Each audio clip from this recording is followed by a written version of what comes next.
gale force wind.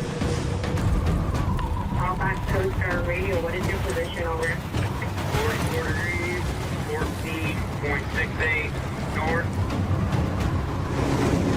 We found out that another vessel has sunk with all crew lost. The National Marine Weather Service doesn't always get it right.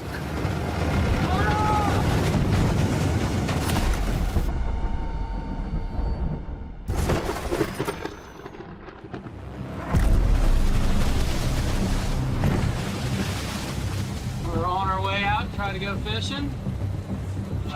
Wind's blowing pretty good out of the north, about 20. Inlet is not very pretty, but we're going to try to make it through. It's the start of winter. Dave Shields is going tuna fishing on his boat, Hardway. A sudden squall has whipped up the ocean, making it heavy going. Dave's heading for a spot 100 miles off the Outer Banks. This is a breeding ground for nor'easters, the killer storms that stalk America's Atlantic coast all winter long. Where we are right here is no place to mess around in. This is the worst and the most dangerous spot right here. We got sets coming in. Can't see them coming, that's the bad part. Coming down hard.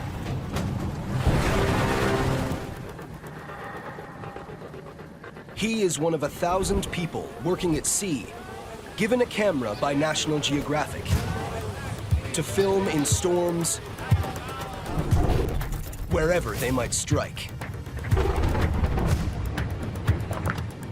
Now, as they head into America's deadliest fishing season, a killer storm is coming.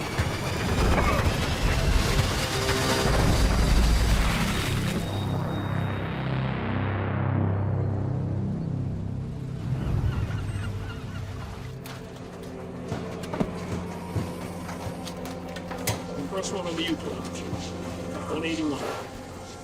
500 miles north of the Outer Banks, in the port of New Bedford, scallop fisherman Russell Isabel is landing his catch. It's a closed area trip, so we're regulated by fisheries how much we can catch out of a certain area. Just the weather dictates how long it's going to take you to catch it. They said it was going to be a mild winter. I highly doubt it.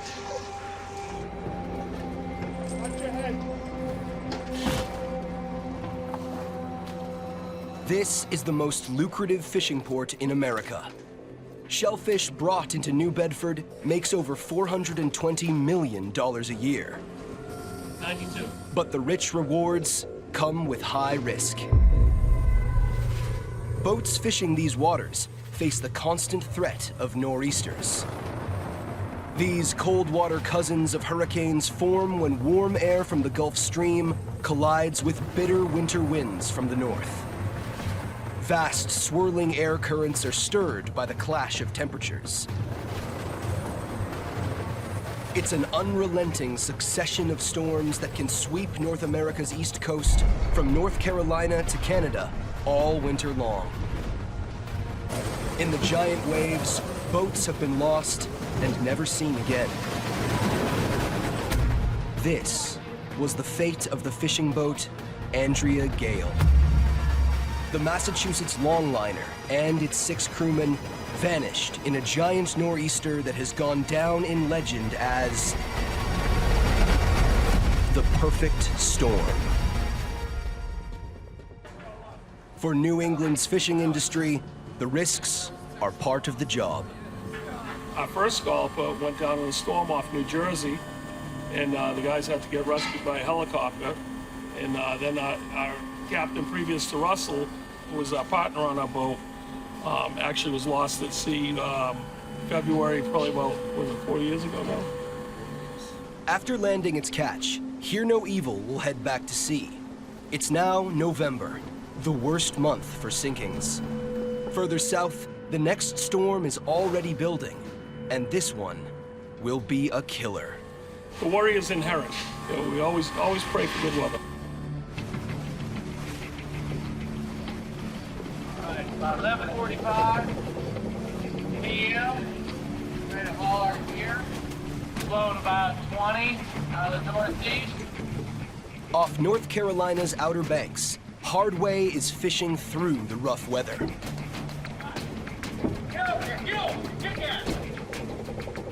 For them, the conditions have started to ease. Look at that right there. That's what we're looking for. It's a big eye tuna right there. As the system heads north towards New Bedford.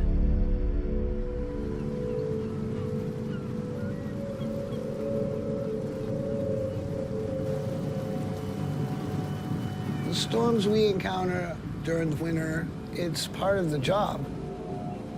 Some of the better fishing just happens to land in the worst weather.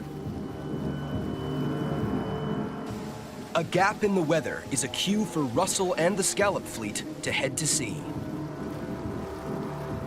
Every time you leave the dock, I don't care what boat it is, there's always a roll of the dice that you might not come home. Every year, on average, one Scallop boat is lost at sea. This year's weather has already shown its wilder side. Before the season started, a freak tornado ripped through Cape Cod. Line snapping, sails pulling out. This is insane. And the first storm of the season was a nor'easter of extraordinary power. Dozens of boats were destroyed in what became the strongest October storm the Boston coast has ever known. With the worst months yet to come, it's an ominous start.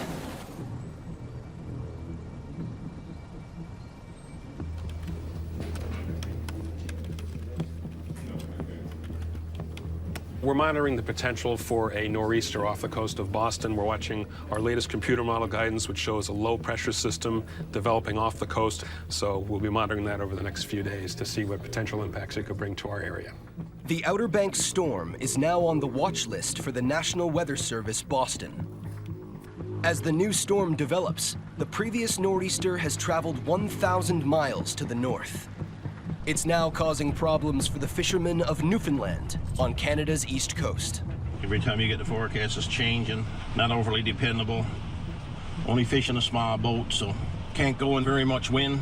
This time of year, the water's heavy and dangerous. Fisherman Jerry Hussey is trying to snatch one last haul of cod before the incoming storm hits.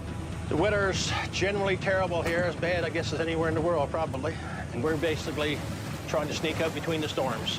Jerry's heading for the Grand Banks, an undersea plateau at the meeting point of two giant ocean currents.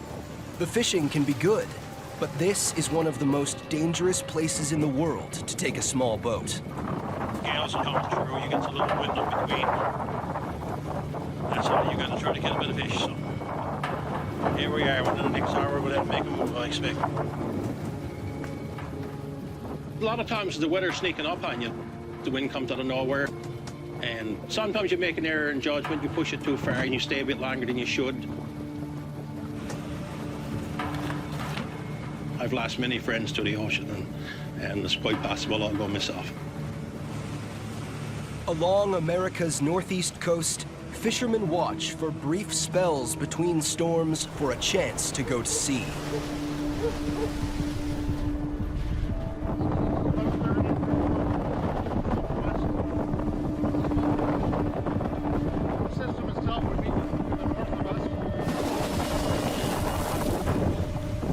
Time to go. In Yarmouth, Nova Scotia, the lobster season is underway, but the fleet has been trapped in port by back-to-back nor'easters.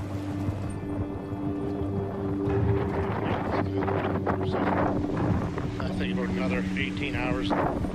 Derek Thomas had hoped to be going to sea, but there's little sign of a let-up in the storms. You can see the weekends are right off. Even Monday. These systems are coming one right after another.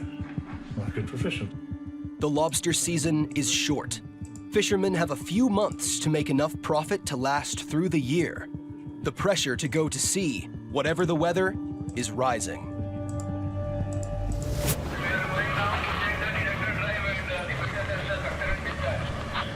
I'm Captain Arun Dev. I just took over this vessel in the last port.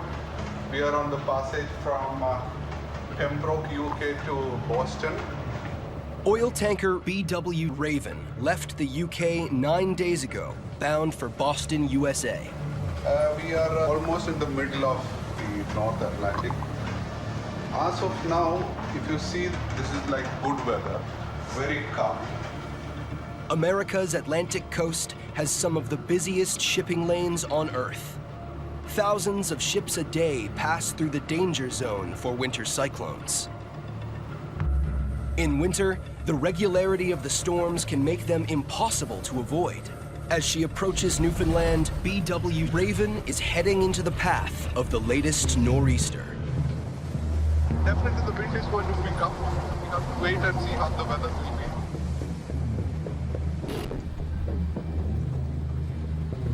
Throughout the eastern seaboard, National Geographic cameras are riding with vessels now running the gauntlet of winter cyclones.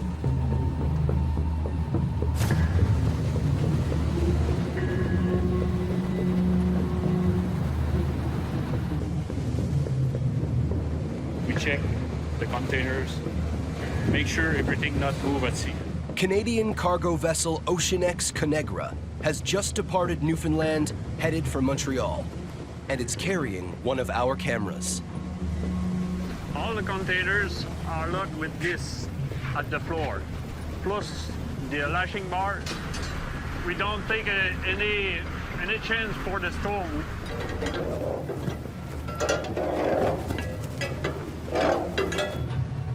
It's the third worst place in the world for the bad weather.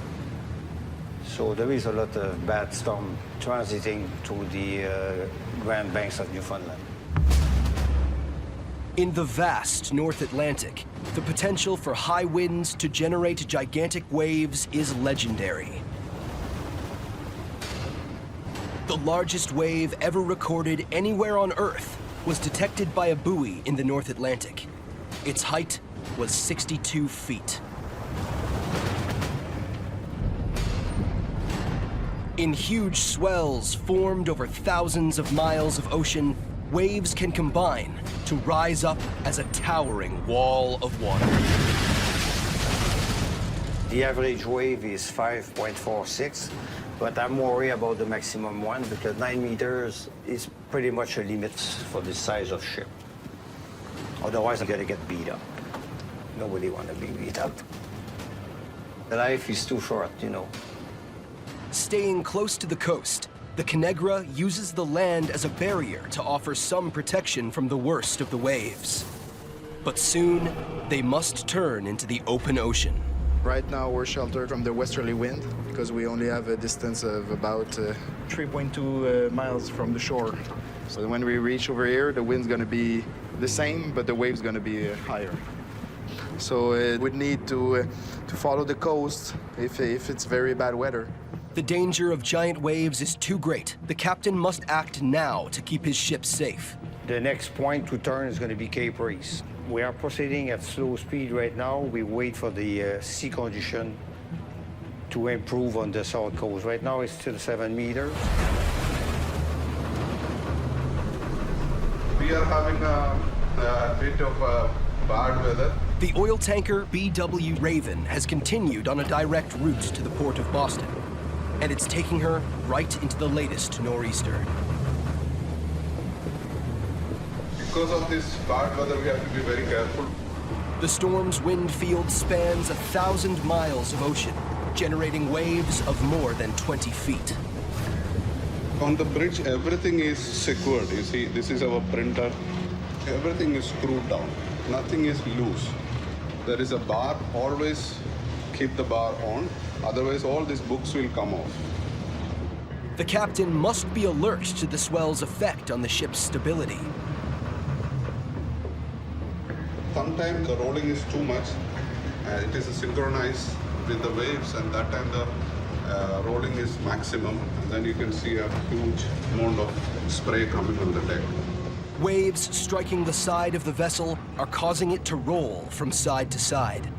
But now the rolling has begun to synchronize with the pattern of the waves, so that each wave makes the angle of tilt even bigger. If it carries on unchecked, it can end in disaster. So it's very dangerous. When the roll goes beyond a critical point, even the largest tanker can capsize. On the BW Ravens Bridge, the situation is critical.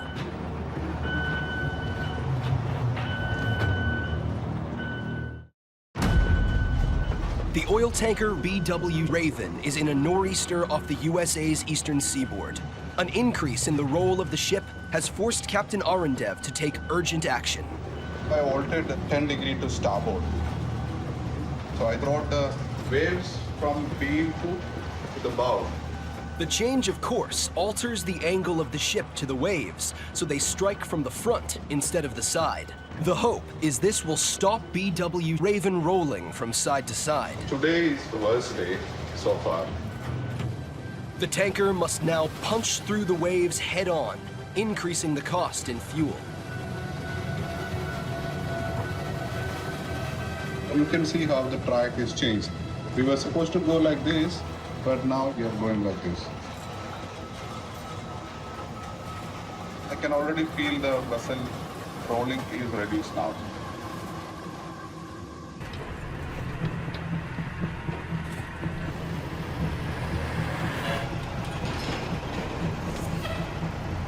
The winter is the roughest period. It's always very tricky, so we got to keep a constant eye on the weather. Cargo vessel Oleander is loading freight in New Jersey, bound for Bermuda. You want to stay as far away from storms as you possibly can. It's always all hands on deck. You never know what the weather's going to give you. The ship makes weekly runs to supply Bermuda with food and goods. It's a year-round lifeline for the island. Polish captain Jacek Yersho has made around 300 trips. I know what I should expect from the weather mostly. Then I would say I'm prepared for the worst always. The 800 miles of ocean to Bermuda is fraught with danger all year. In summer, tropical storms and hurricanes are a constant threat. But the winter brings bigger risks. A hurricane can be forecast and avoided, but the size and frequency of nor'easters makes encounters inevitable. In the winter, we had very often up to 10 meters waves. Okay, let go everything on the aft and let go the headlines. And let go forward 3. The winter is much more dangerous for us. You have the continuously very strong winds, very high waves. From December until end of March, you have the bad weather, sometimes hurricane force. You don't have a choice, you go into this, yes? The winter storm that brewed off the Outer Banks 4 days ago has started its inevitable march to the north and east. That means it's heading across the path of Captain Jacek on the Oleander. And it's growing bigger by the day.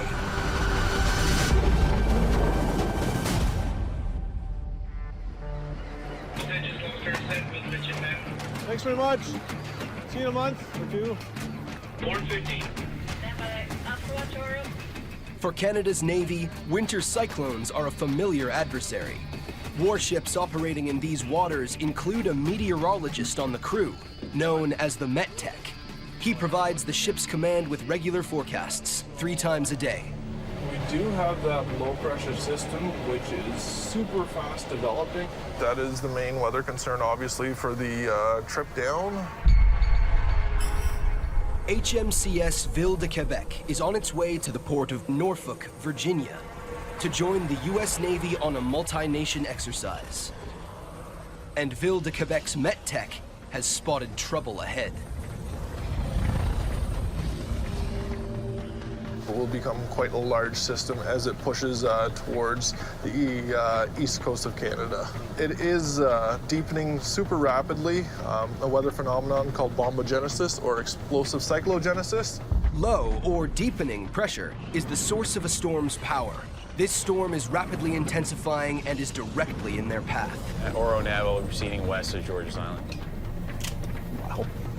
There's swell out there. Naval frigates are among the best prepared vessels on the ocean for storms. But with advance warning of the nor'easter's growing power, the Ville de Quebec opts to change course. It will steer closer to land, staying to the west of the storm's path as it heads northeast.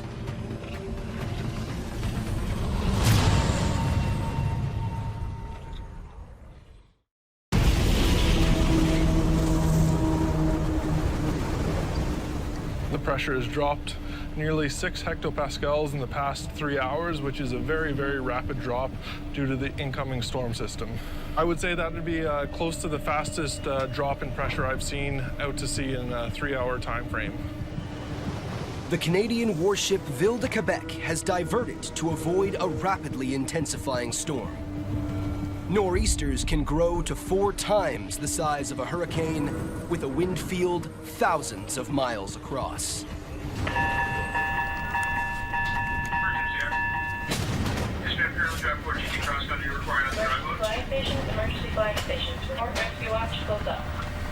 Right now, we're going to bring the ship to emergency flying stations, basically closing up the damage control organization for the helicopter to land on in case they have an accident, crash on deck. Everybody here on the bridge putting on their flash gear. The white hoods and gloves are there to prevent getting flash burns from a fireball.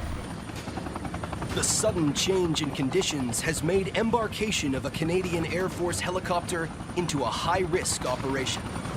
The chance of a crash makes fireproof anti-flash gear mandatory. Relative wind, red 10, half 30. Conditions are worsening. To land an 11-ton helicopter on a moving deck in high crosswinds is a precision maneuver. They have a probe that stuck out of the belly of the helicopter. The idea is to put that in the trap.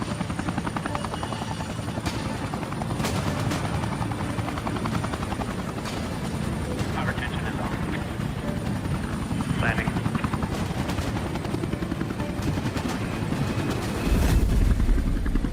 In a trap, trapped. So now it's safe there. The weather for today, mainly sunny, becoming mainly cloudy with periods of rain beginning in the evening. Once you've been in big seas, you don't really want to be in big seas again. Anything past really 5 meters is when we really start to see a lot of damage happening to the crew as well as the equipment on the ship. We're trying to get to the west of the storm before it gets large enough to cause real damage. So right now I'm doing my observations. Wind has picked up to 80 kilometers an hour or 40 knots. It is really blowing out here. Good storm so far.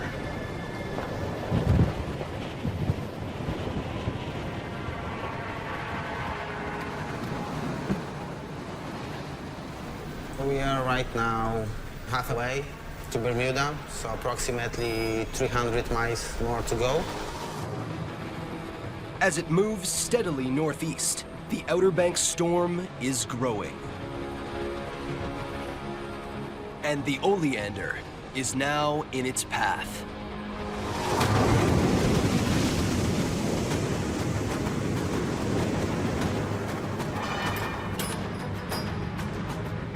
In the bad weather, the cargo is starting to move. It will be very dangerous. We have to be sure that all the lashing is properly tightened. When we have big waves, it is very dangerous for our ship.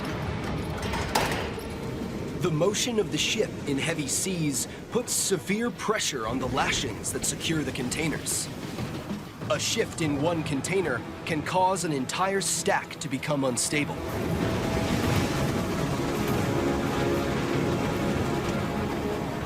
Starting a chain reaction that can end in disaster.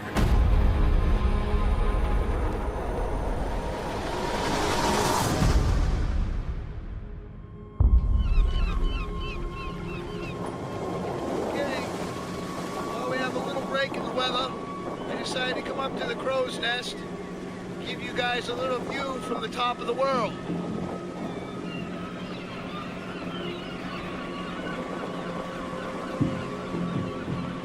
about the job. It can be very dangerous, but at times, the scenery can be absolutely beautiful as well.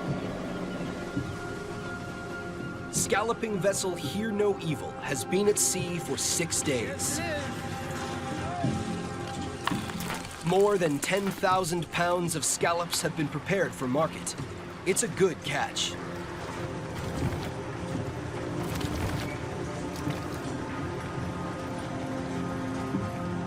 The trip has been well timed, hitting a rare window of calm.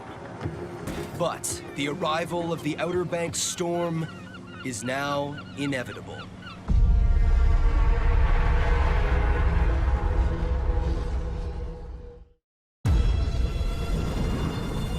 The nor'easter that formed off the Outer Banks 5 days ago is growing into a giant.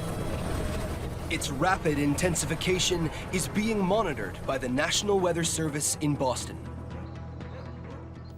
Urgent warnings are issued to all craft.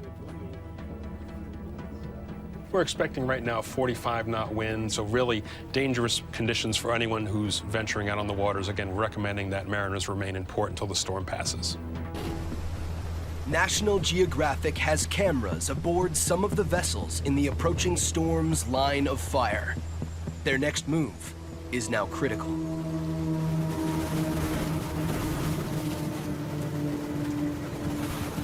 We're on the Justice, which is a Scallop and groundfish vessel out of the Massachusetts.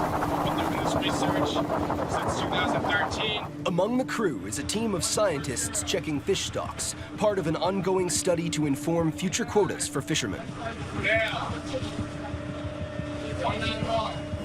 right now, we're just finishing up the survey, and we were going to stay a little longer to cover more of the bank, but the weather seems to be picking up to 30 to 40 knots tonight.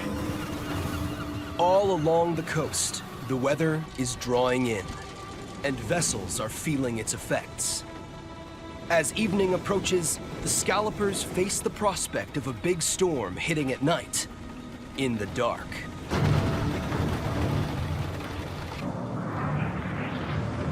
All right, here we are aboard the Liberty. Let's take a walk outside and see what's going on. Out here.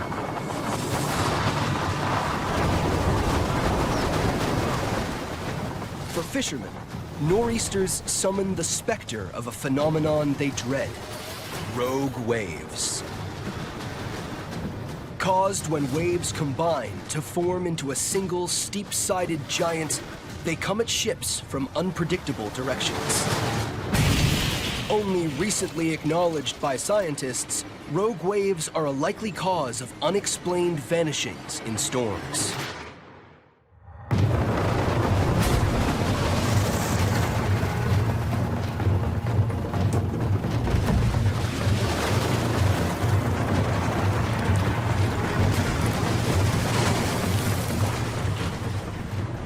We are currently in a gale force at 40+ knots.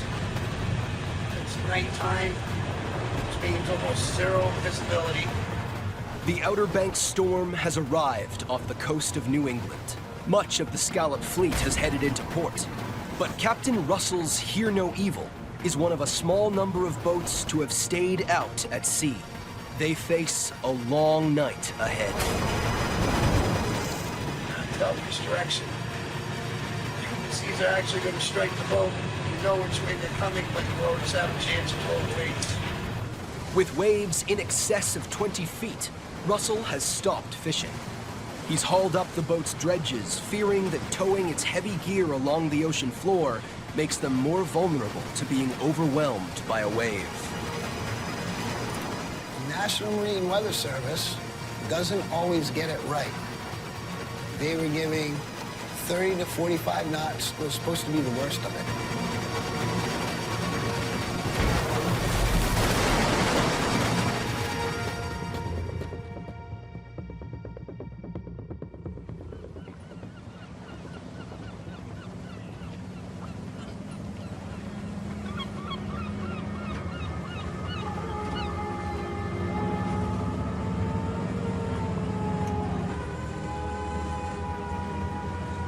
All the birds have decided to take a rest after that storm, having to fly around in the wind.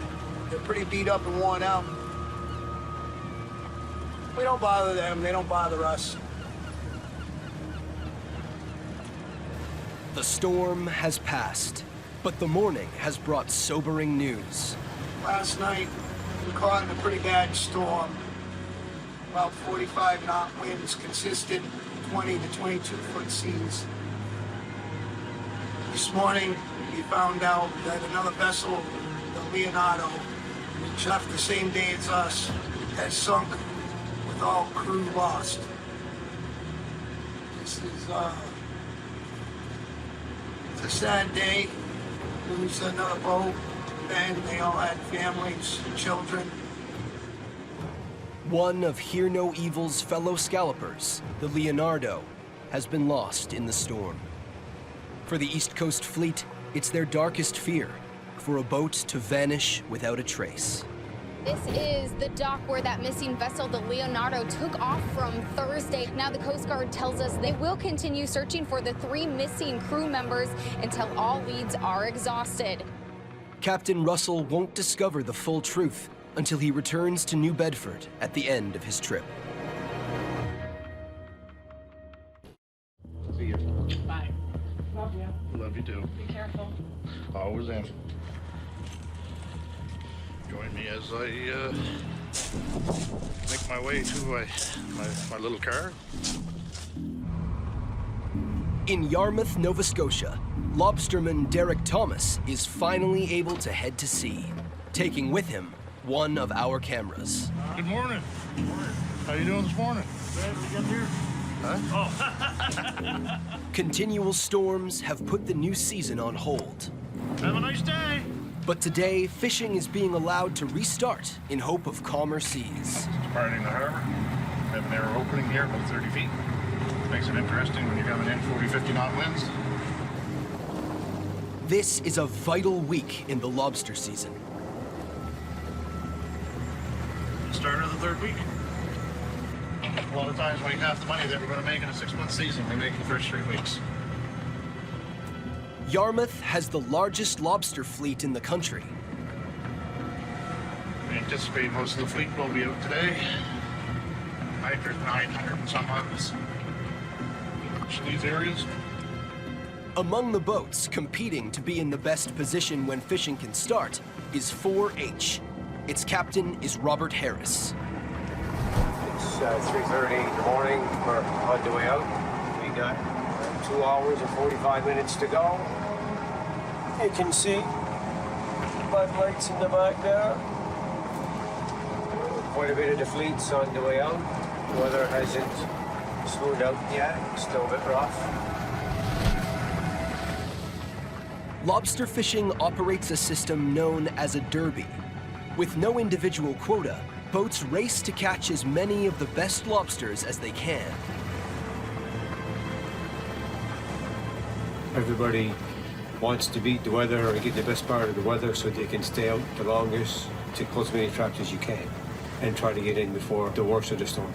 It's all part of the game.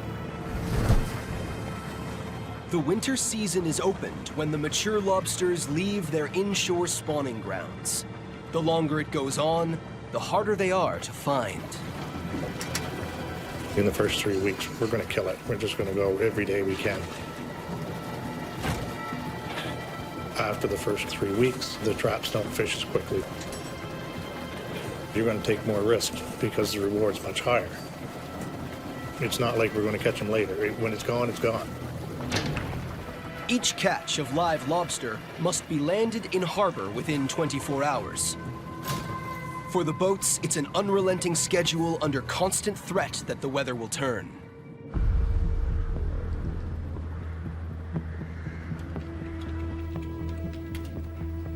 Our forecasts are very important for the marine community, particularly this time of year because we have gale force warnings almost every day. This is what I was In Dartmouth, Nova Scotia, forecasters at Environment and Climate Change Canada have identified a new threat. Well, that's one bulletin that I'm going to send, so I'll send that one right now. An inland runner is a nor'easter that arrives from overland instead of offshore. This one is headed for the Lobster fleet. We convey all the messages of the potential impacts of what a storm can do. But ultimately, it's up to those people to make their own choices. Off Yarmouth, Captain Robert and the rest of the Lobster fleet are in the path of the storm. But they're not ready to head for home. It's 3 o'clock in the afternoon. We've got 7 more strings to haul. We got 21 to pull. Hopefully to get them pulled before the storms come. Once pulled in, every trap must be rebaited and sent back out, ready to haul on the next trip. Every extra minute they can stay out means greater returns in the future. But with every minute they stay, the storm gets closer.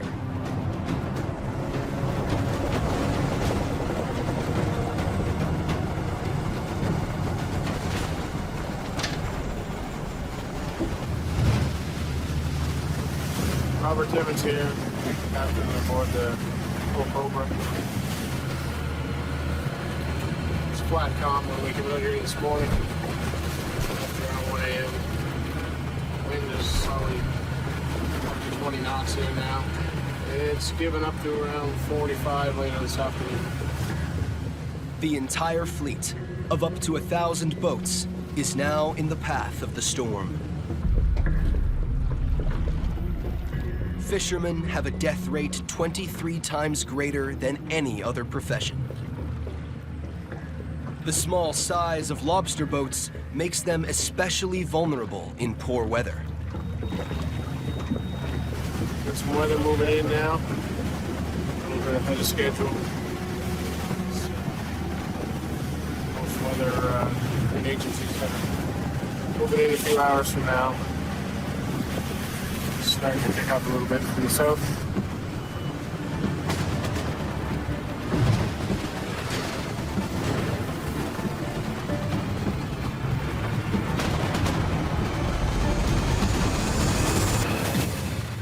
Heavy seas and dangerous conditions haven't put an end to competition for the best spots.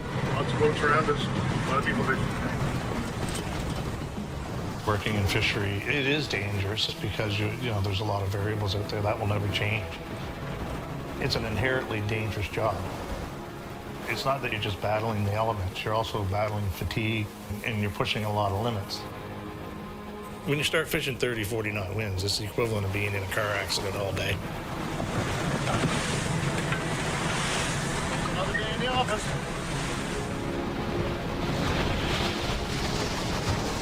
Halifax Coast Guard Radio, what is your position over? 44 degrees, 14.68 north, 66 degrees, 10.95 west. But you just witnessed there was a vessel looking for marine assistance. As conditions worsen, several boats call in emergency help from the Coast Guard. The longer Captain Derek stays out, the closer the storm is getting. As you see, we now have a gale warning.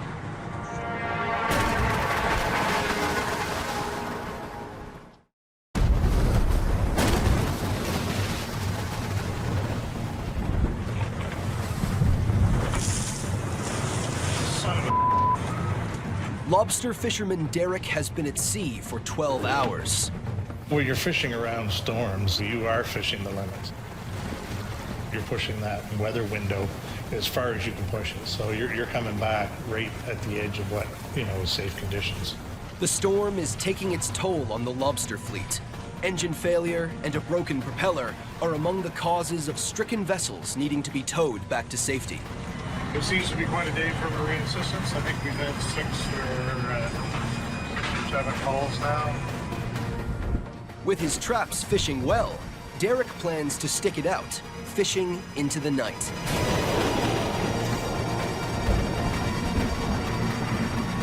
After 7 p.m., we finished all the gear on the way in. Ready to get in before the next gale hits. being captain of a boat, you do have to manage your emotions and manage the situation. So you're going to save being scared for when you get home. When the last trap is dropped, the boats are still 3 hours from the safety of harbor. Getting ready for the last one. Roll it slowly out, making it hard to see.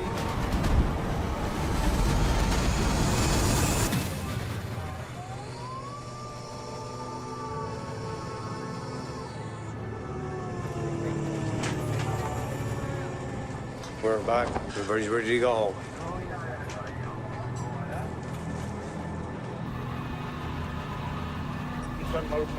Lobster right now. The extras are put in that crate here that will be totaled up at the very end of it. The Nova Scotia lobsterman's gamble has paid off. In New England, the Scallopers were not so lucky. Coast Guard just announcing they have suspended the search to find 3 missing fishermen. Their Scalloper capsized and sank yesterday off Martha's Vineyard.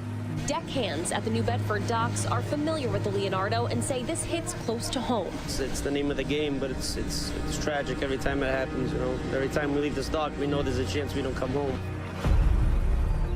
In New Bedford, the search for the Leonardo has been called off.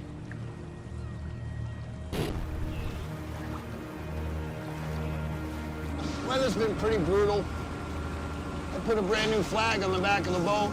Didn't even last one trip. Shredded. Shredded. Captain Russell has come back to shore, well aware that he's lucky to have survived. One thing for the public to think about. When the Leonardo capsized, it's nighttime. It's pitch black. You are blind. So you have to try to find a life raft in total darkness. The numbers are stacked against you in an accident like that. Yet, against the odds, the search found one of the crew alive.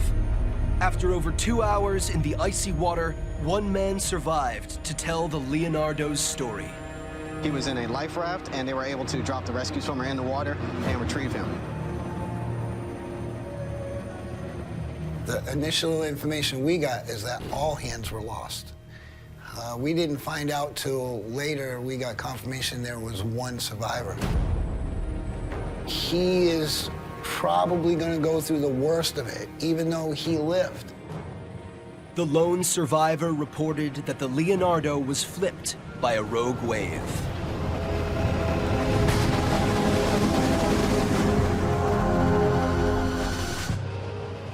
So it makes you think, did it make me want to quit fishing? No, it did not. It's what I do. I've been doing it my whole life. We go through storms and we survive, and we come home and we do it again and we do it again. So we're very proud of who we are. The sinking of the Leonardo was the worst fishing vessel disaster of the winter storm season on the USA's East Coast. Fueled by climate change, nor'easters are expected to become more frequent and more violent. For the men earning a living from the seas of the Northeast, the stakes are getting higher.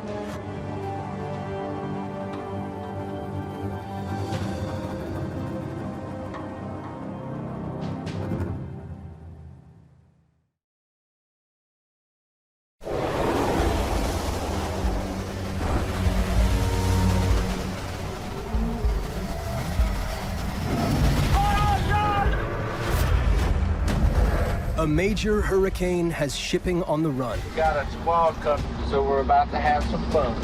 Growing far larger and far stronger than predicted to leap out of the darkness and strike. Tornado? With unexpected fury.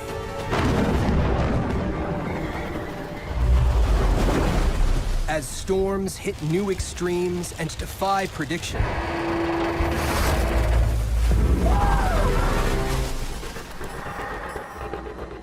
National Geographic gave cameras to more than 1,000 marine workers to film wherever storms might strike. Right around the globe on a scale never seen before. This is what came back from our cameras in the path of Hurricane Humberto.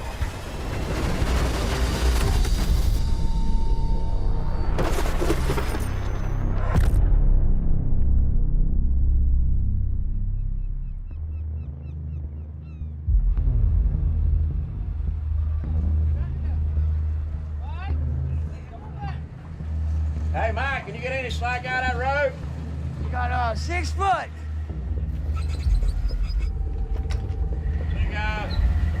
In the Gulf of Mexico, Danny Fiddler of fishing boat Daytona is heading out to sea with one of our cameras. This is, we're headed out to pass in the channel in Panama City, St. Andrews Bay. Headed out to go fishing. We've got about a 200-mile run ahead of us. Now the seas are picking up a little bit as we exit into the Gulf. Sunny though, but we are in an area where we could be hit by hurricanes at any time. Last thing I watched last night was the Weather Channel. First thing I flipped on this morning was the Weather Channel. And I'm sure when I go home, I'll look at it again. Try not to get too preoccupied with the damn Weather Channel. This is our job. This is what we do. We are dependent upon Mother Nature. Fishing fleets across the southern U.S. have been sheltering in port since Category 5 Hurricane Dorian devastated the Bahamas and swept up the eastern seaboard. Captain Jay Mullins of the fishing boat Blackjack II out of Fort Myers, Florida, is finally able to put to sea again and start earning money. We're hoping we get 12 days of this weather right here, but it is what it is. You know, unless a hurricane comes, we're here. We're a big enough boat to stay through whatever weather comes. It's our first day. Picking up our first set. The good weather is holding for the Blackjack II. The crew are making the most of the sunshine while they can. We're gonna target grouper, as we always do, bottom fishing. Bottom fish are very subject to pressure. A falling barometer, the fish shut off. Where the barometer's rising is good. I think fish are like human beings. They like it sunny and 75 all the time. I mean, I don't like the rain, do you? Clear skies mean the full force of the summer sun on the ocean. Sea surface temperatures in the Gulf of Mexico and Western Atlantic have hit 90 degrees. But hot seas breed hurricanes. They say the Gulf's the hottest it's been in 100 years or something like that. That's why it's such a breeding ground right now for storms. Another storm is expected. The only question is when.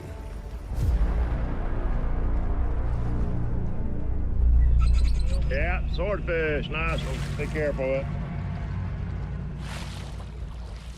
We're getting in our last section, first set of the trip. We have 568 hooks out. We had a fair day of fishing. We had 8 tunas and 6 swordfish. So weather's deteriorated a little more today. We've actually got a tropical wave moving across the Atlantic, across the Bahamas to predict could intensify and increase in strength, possibly become a tropical storm. And it's supposed to cross over the peninsula of Florida into the Gulf. Hopefully it will not, because we're about right here. The tropics are stirring again. An ominous new low-pressure system located off the Bahamas is creeping slowly westward towards Florida. It's getting a little rough. About to get rainy, ain't it, Cal? Looks like it. About to go secure the deck. We got some weather coming. I'll make sure everything's tied down up here.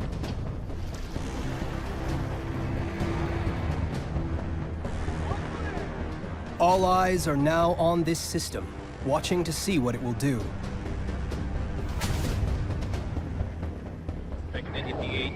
be around tomorrow morning. We will really be having heavy showers, wind against us. Ships in the area are reporting extensive cloud buildup and changing weather. Cool looking clouds. Wind's kind of picking up a little bit. Yeah. We got some weather kind of.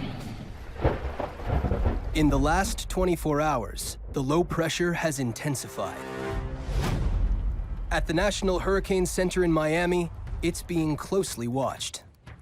You're starting to see a circulation develop. You can see the low-level cloud lines starting to turn cyclonically here.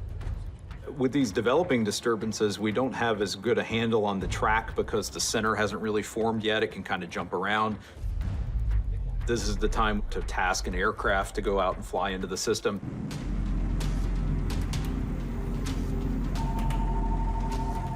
Operation Tentacle Cross. Positive launch? Okay. Copy that. I'll alert them right now. Thanks. The call goes out to Biloxi, Mississippi, and the United States Air Force Reserve 53rd Weather Reconnaissance Squadron. Time to launch a crew Teal 7-1.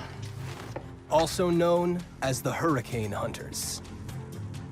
Their job is to provide the data needed to assess the new threat rising off the Atlantic.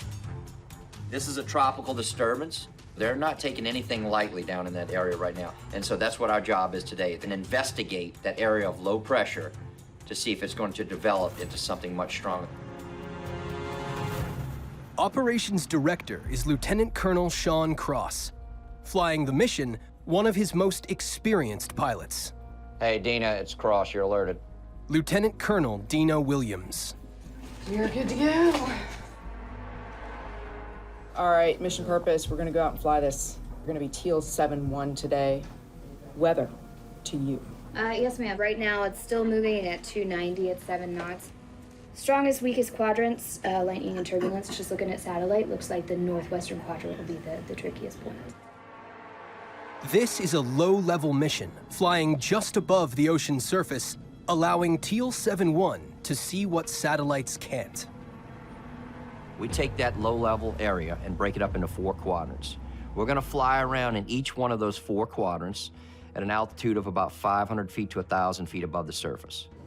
While flying in each one of those quadrants, we're looking to see what the wind field is doing. If we get those counterclockwise winds in each one of those quadrants, then we have the birth of a storm. Check co-pilot. You know, we're trained as pilots to avoid weather at all costs. All right, clear for takeoff, takeoff's complete.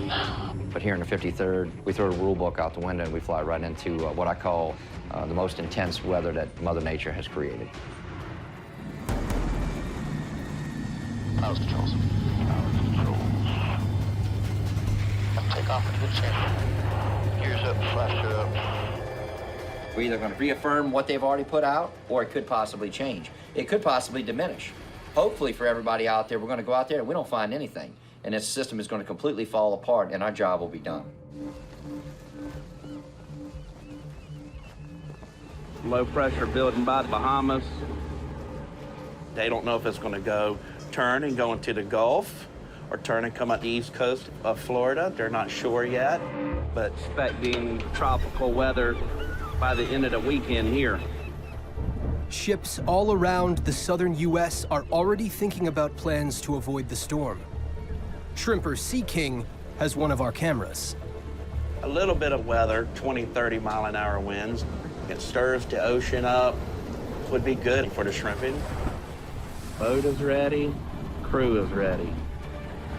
The Hurricane Center gives us a high chance for the next 2 to even 5 days. Hurricane hunters are headed out there right now. They're almost there, and they're going to sample all around the system looking for that closed circulation. Here's the satellite uplink we have with the aircraft. You can see right here. Here's home base right now, right here. They left here earlier this morning, and they're down in this area right now, flying around. After 3 hours airborne, Flight Teal 7-1 has reached its target and enters the storm. I don't know what his altitude is. I can't tell off of this just about a second, so let's see. Incoming message. We've measured the northwest and the southeast quadrants circulation. So that means 50-50, because he only has circulation in 2 quadrants of the 4. Right now, we've got counterclockwise winds going this way here and then this way here. So what he's got to do is find these other two quadrants and see if he's got those counterclockwise winds. If he does, it's just a big circle of wind. If he gets that, well, then that's a little more concerning, because now we have a tropical system that's building.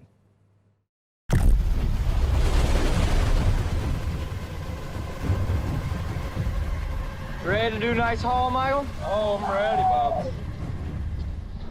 We're trying to fish veins that ain't but as wide as this boat, but we got a squall coming, so we're about to have some fun. Off the southern tip of Florida, the weather is starting to turn, causing big problems for the crew of the Blackjack. Go to sleep, pretend to stay down to half. Right now, we're catching that pressure.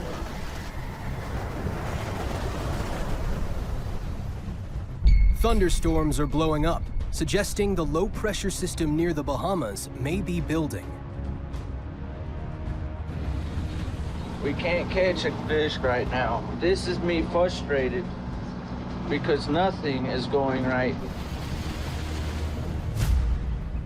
At the National Hurricane Center, the data from the aircraft is confirming their fears. The system has formed a cyclone, and it's quickly growing. The Air Force plane was able to go out there and close off a closed circulation in the low levels, so that tells us that the storm has gone on, the system has gone on to become a tropical cyclone.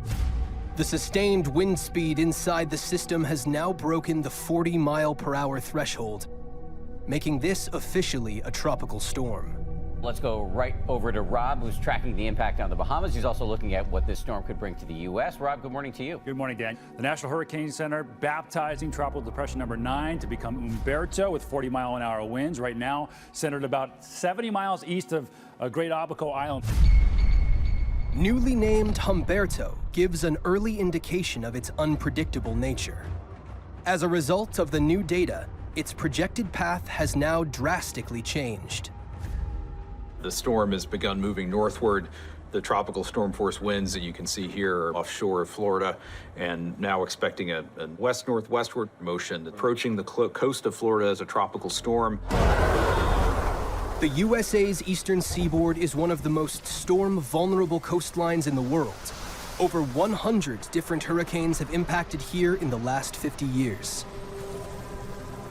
The Gulf of Mexico is off the hook, but ship crews from Miami to Jacksonville are now scrambling to plan escape routes. Be time to pull back, Johnny. The tropical depression is turning a tropical storm. It's actually aiming right here to Port Canaveral. If it becomes a hurricane, the port may issue a mandatory evacuation. We got to get out of here. Go back to the canal and hope for the best.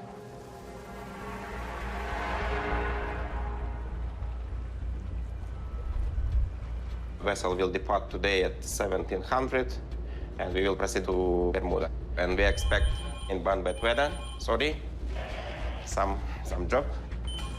We reach, Captain, in 10-15 minutes. Yeah.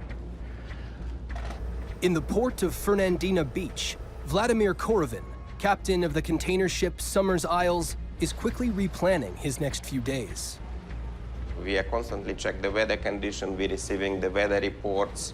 It's always changing.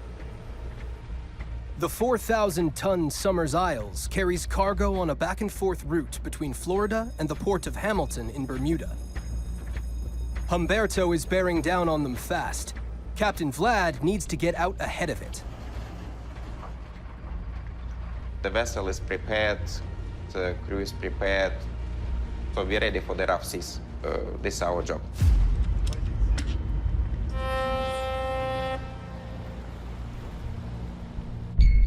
As the Summers Isles leaves Fernandina Beach, Humberto is 500 miles to the southeast, moving slowly towards Florida, where shrimper Sea King is still at sea. Guys trying to get the tarp put up for the weather coming. Tomorrow, east-northeast, 15 to 20, increasing to 20 to 25, with gusts of 35. 6 to 9 foot seas. I believe I'll be going home and let the low pressure come by and go. And it's not just me. I have crewmen. I even have my dog coming. The deepening low pressure is drawing in air from all around, causing pockets of thunderstorms to spring up with little warning. He's staying over there, texting his mother. He's worried. Hurricane coming. Going over it. I just cooled down 10 degrees. You feel that? Yeah. Almost to us now.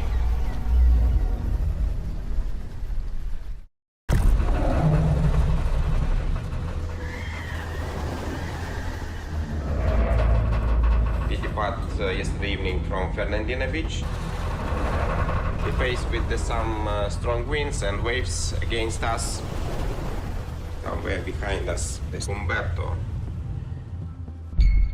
Overnight, Humberto's slow turn northward has become a tight arc, missing the east coast and heading back out to sea on the tail of the summer's isles. We are somewhere here, so the storm, so it will chase us. We expect to arrive Bermuda Tuesday. Wednesday we have to depart from Bermuda. We will meet this bad weather with this storm. All Captain Vlad can do is try to maintain his distance ahead of the storm. But as it turns to sea, it intensifies. Winds have reached 75 miles per hour. Humberto is now a Category 1 hurricane.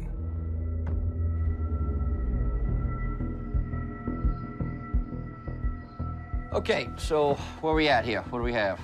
Chappie's gonna come off today. Dina Williams just called in and says she can fly it. Okay, perfect. Yep. All right. In Mississippi, the hurricane hunters are on round-the-clock deployments. We have to be able to sustain flight operations 24/7 until the National Hurricane Center says, you guys are done, you can go home. All right, sir, steer clear back. You steer clear back. All right, normal brakes. Directional. After 4 or 5 weeks straight, you get kind of worn out. But you're increasing the forecast accuracy by 25% of where a hurricane may make landfall. Bottom line, it does save lives. 271, switch tower when you're ready. 271, switch. That's our job, that's what we do. 97. And strengthening, actually. The latest track from the Hurricane Center has winds at 85 miles per hour, moving northeast at 5, expected to become a Category 2 storm later today or tomorrow, and very close to being a Category 3 storm by the time we get to Wednesday as it heads closer to Bermuda and then a big turn up to the north. Bermuda is a group of islands in the middle of the Atlantic, 650 miles from the U.S., and they're now directly in the firing line. Bermuda's 72,000 residents rely on supplies arriving by sea. If Hurricane Humberto strikes here, they could become completely cut off. We supply the island with food, cars you drive, the buses you ride on, everything, basically. Container ships and the cargo dock are a lifeline for the islanders. The ships didn't come for 2 weeks, the island was starved. That's the bottom line. The cargo ship Oleander is carrying one of our cameras. It runs containers carrying anything from fruit and water to cars and coaches from Newark, New Jersey to Bermuda. No ships can stay here through a hurricane. A loose vessel could wreck the port and cut Bermuda's vital supply line. I can show you our weather forecast. Captain Jasik's only option is to steer the Oleander across the path of Humberto. But if the storm intensifies, he could find himself too close for comfort. Humberto is approaching Bermuda. Here we have the Bermuda, our present position. Here is the vessel track and our destination, New Jersey. So we can clearly see, we will expect some strong winds.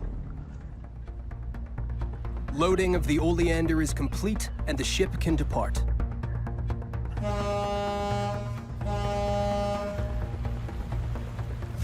As the Oleander exits Hamilton Port, the Somers Isles is just arriving.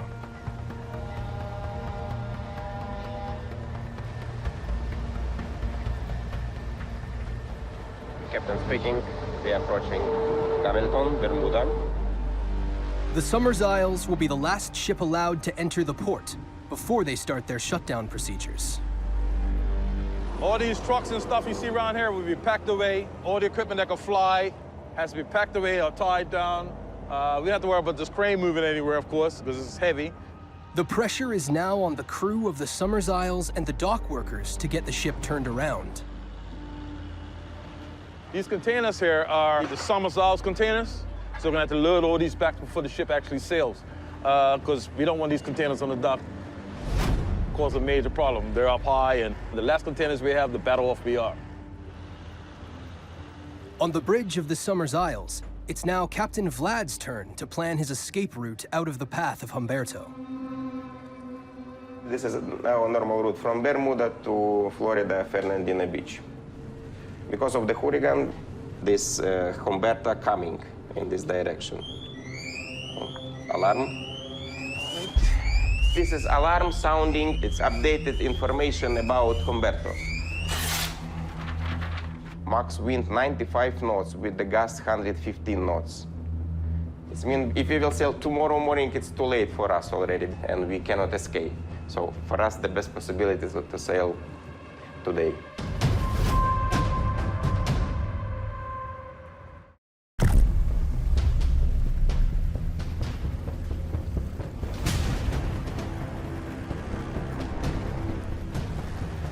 Okay, hook up another tuna.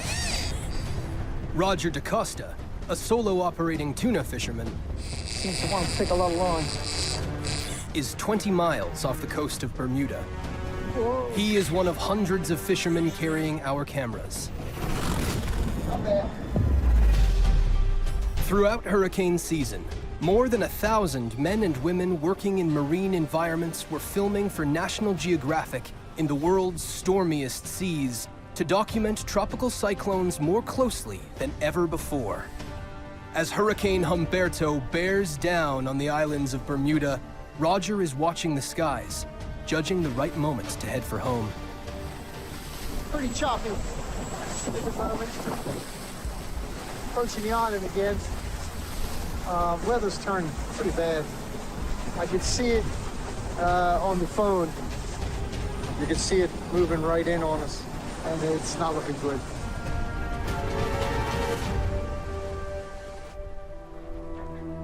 Roger ties his boat up in a narrow inlet to the west of the main island.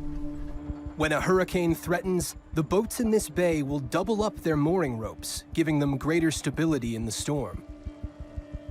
The fishermen on Bermuda are cautious. They've been hit before. One I was really scared in, Fabian. I think it gusted to 165 miles an hour. Category 3 Hurricane Fabian struck the islands in September 2003, doing $300 million worth of damage. Fabian was serious, very serious. I never heard the wind scream, make a noise like that ever. The damage was unbelievable. What I fear is the hurricanes may get stronger and we may face something even stronger than Fabian. And that's going to be catastrophic, I think. So I'm James Dodgson, I'm the Director of Bermuda Weather Service. We've just had a call with the National Hurricane Center in Miami discussing Hurricane Humberto, which we can see on the imagery behind me, quite a significant system. Bermuda Weather Service is tasked with providing the islanders and the government with all available information on approaching hurricanes. I'm heading to an update briefing to the Emergency Measures Organization. Humberto, now a major Cat 3, it's 100 knots, so that's 115 miles an hour sustained.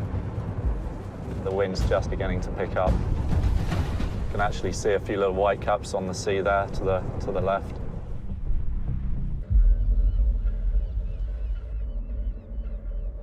So, cargo operations completed. We are ready for departure. At the port, the Somers Isles has finished loading. Instead of heading east directly to the US, they will now sail due south, hoping to put as much distance between them and Humberto as possible. The most important thing is safety of navigation, safety of the cargo, and safety of the people on board. The dock workers can now complete the process of securing the port. Done our prep, we're ready for the hurricane. We don't know what's gonna happen, to tell you the truth. This is all a waiting game, you know what I mean? And then when we come back the next day, we just clean up the mess. A little bit of a walk this way. In downtown Hamilton, Weather Service Director James is due to brief Wayne Keynes, Bermuda's Minister for National Security. Good morning, everyone. I believe in the important activity, so we're not going to wait. Our weather guru is here. Thank you, Minister.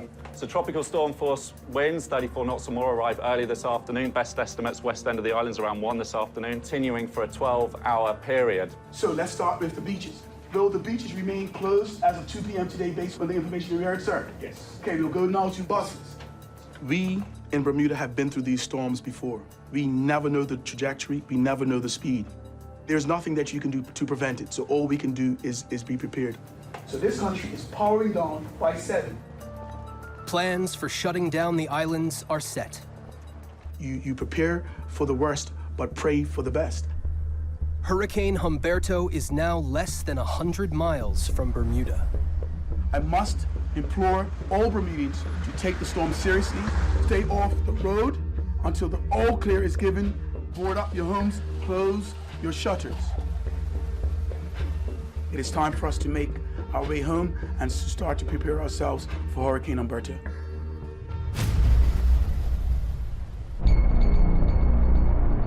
Humberto's hurricane force winds are 120 miles across.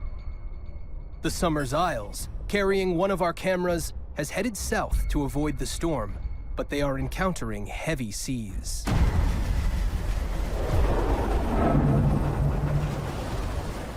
Somers Isles, captain speaking. Now we are facing with the rough seas and high winds. We escaped from Hurricane Humberto. But wind still increasing, it's really huge. As a captain, I have some experience already how to escape from the bad weather. We left Bermuda this way, and then we will turn to Fernandina, port of destination. Better to escape. Just think yourself one step ahead of dangerous.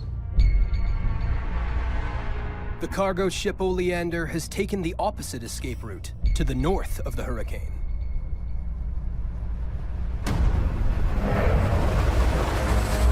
They are also feeling the effect of its widening wind field.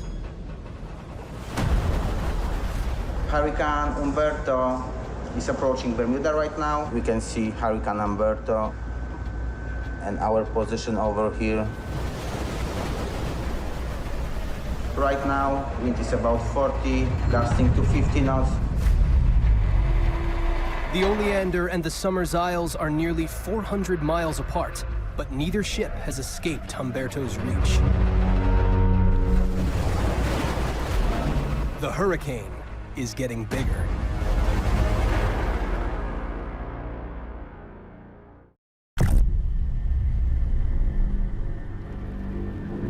You're gonna take one, do you?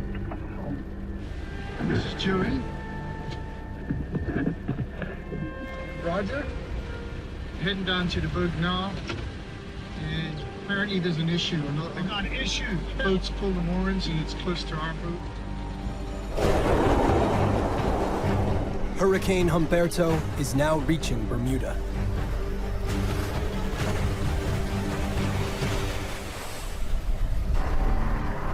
Tuna fishermen Roger and buddy Joey, filming on our cameras, are racing to get to their moorings before their boat suffers serious damage.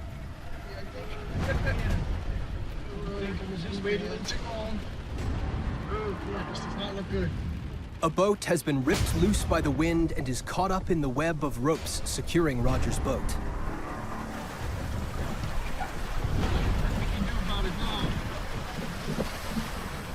Had the boat not got tangled, it would have pinned against all the other boats at the dock, and in less than 5 or 10 minutes, you would have had some very serious damage.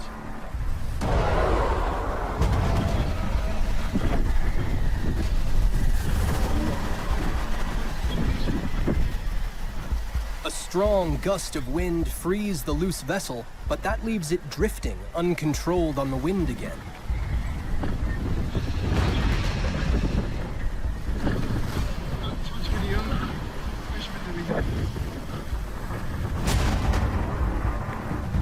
The owner of the loose boat arrives just in time to drive it to safety.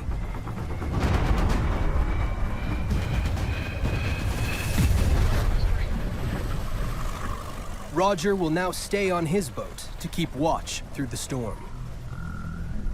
I didn't expect things to happen quite that early. Things could get out of control really quickly, go from 0 to 10 in a heartbeat. In the dark with even heavier winds, that could have been a disaster.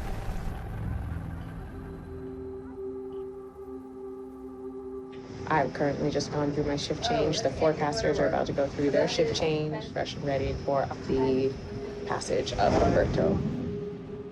Ashby Bradshaw, in her 3rd year with the Bermuda Weather Service, has the hurricane shift. She will be filming for us as the storm unfolds. I can give you an update right now. Currently, our 2-minute winds is 49 knots, coming from 200, gust to 71 knots. I'm going this way. The outer bands of Humberto have arrived sooner than forecast. Reported wind speeds around the islands are far higher than expected. The current conditions at Bermuda Weather Service, TXKF. Okay, sure. Right. Right, yeah. It definitely took me a little off guard at how quickly it came on once I came on shift. We were expecting the storm to be later in the evening. Ashby has prepared a weather balloon to launch into the storm.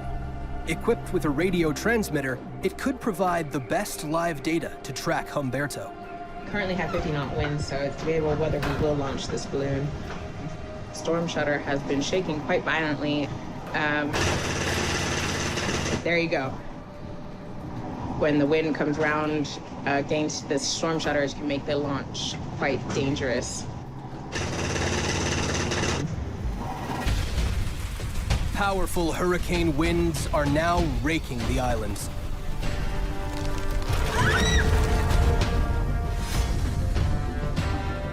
I'm standing outside my house in Hurricane Humberto, and as you can see, it's getting real windy out there.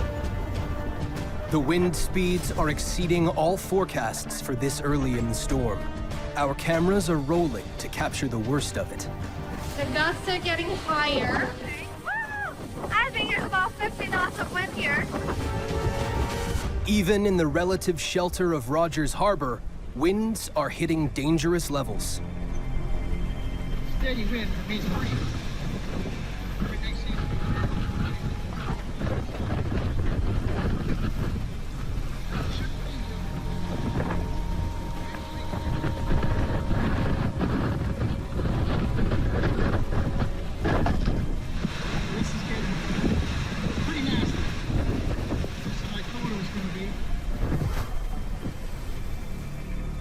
I hate when it hits at night. Yeah, daylight's a lot easier to deal with. You can see a gust of 100 miles an hour coming at you just by the salt water that it's picking up. You don't see that at night at all until it hits you. Okay, it's starting to get really dark. I think the worst is yet to come. So lucky that we still have power. I just really hope it doesn't come any closer than it's meant to be, because Cat 3 would not be fun. As darkness engulfs Bermuda, flashes light up the night sky. Transformers blow in a series of power outages, hitting 80% of the island. Yeah.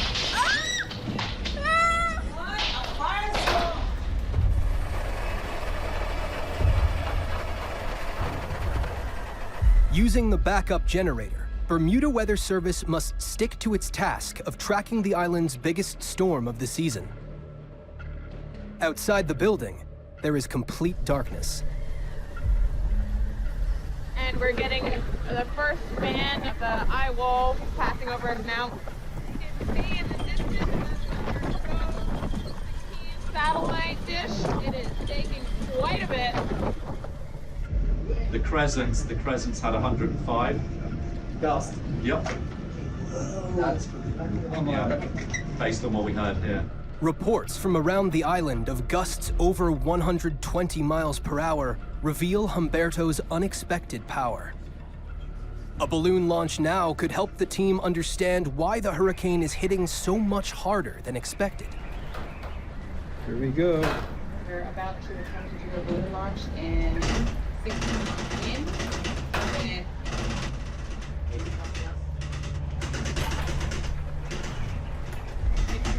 Don't fight it. Once it goes, let her know. Yeah.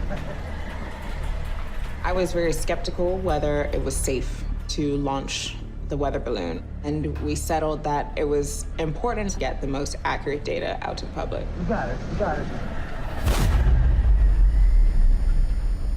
So when that balloon popped, it was crushing for a lot of us that we didn't get that data.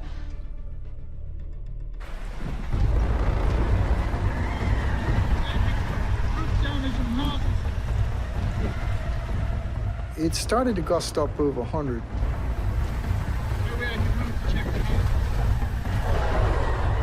You feel like the whole situation's out of control.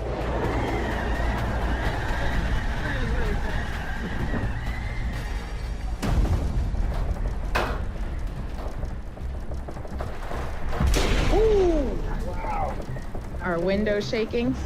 Oh, wow, okay. At the Weather Service, storm shutters are now bolted closed. The team are locked in and can't see out. Tensions are very high. The ceiling is actually shaking. I'm just not sure about this one, like this specific. I'm not going any closer. They have to rely on instruments to tell them what's happening. 78 knots, 77 knots, instantaneous. 96 feet. Outside, winds are hitting 115 miles per hour, and it's getting worse. Look at that. Wow. Pressure just dropped 4 millibars. Tornado. It's got to be. Tornado?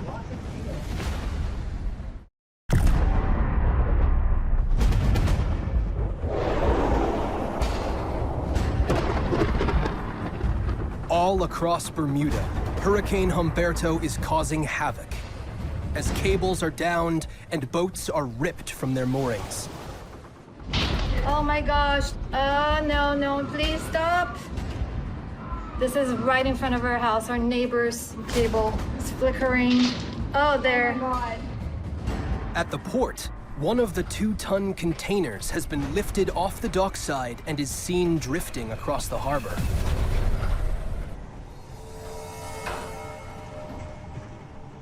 Tornado? We have to look at radar. Intense winds in the eye wall of the hurricane are creating localized tornadoes. We're currently getting 100 knot gusts here at Bermuda Weather Service. Our Doppler radar has gone down. The forecasters are looking for evidence of possible tornado passage just now. Oh my gosh, really expert, yes. 96 knots, wow. Oh my goodness. It's something to drop the pressure that much, that quick. So we were just like in a tornado just now? Vortex. Tension was very high. I work with some very seasoned forecasters. For me to see them as worried and frightened as they were, that was worrying me. Maybe that's the worst.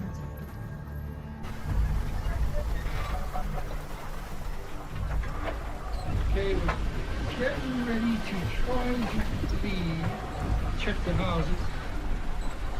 No electricity. Hearing reports of major building damage, Roger has decided to leave the boats to go check on his home. Looks like the trees are down. We'll be able to get the power out.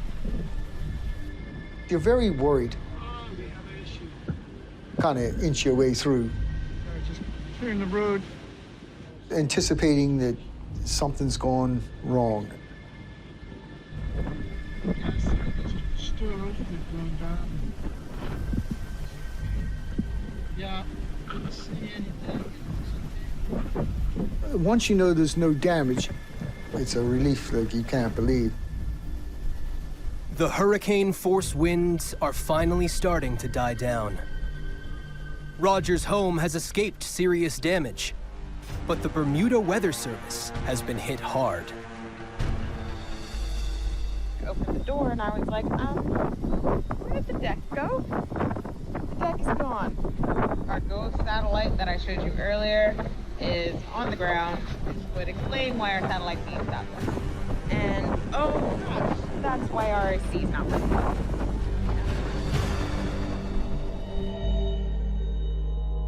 Shortly before midnight, Hurricane Humberto moves away into the Atlantic.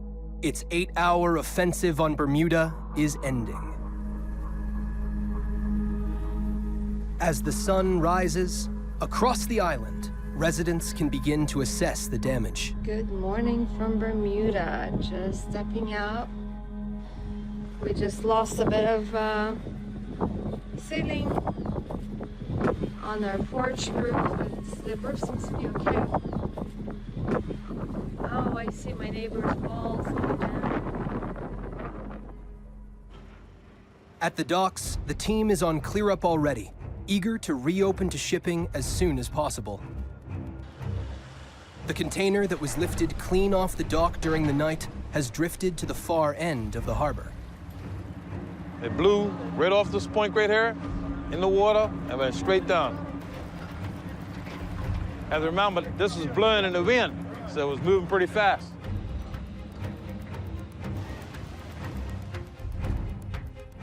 In daylight, the damage at the Bermuda Weather Service is easier to see. We currently just have a big door into a really nice view of St. George's Harbor. Roger and his boat survived another Bermuda hurricane. It was more than I bargained for last night. We did all the preparations for a big one, but really didn't think it was going to be that big. Got pretty scary for a couple hours, you know.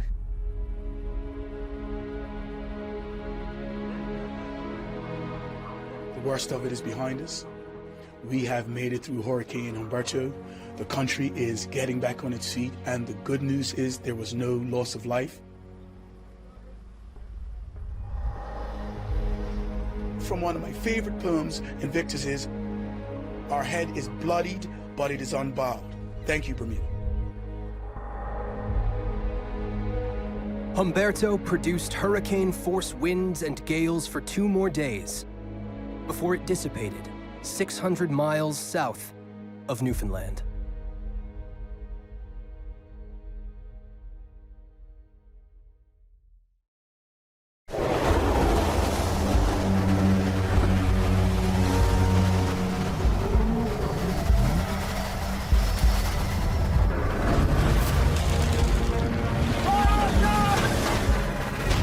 The storm of the century is closing in.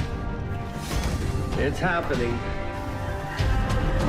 We are proceeding inbound to Dorian. More intense than any Atlantic storm ever recorded. Holy, that part of the wall is gone. Woo! This is Hurricane Dorian.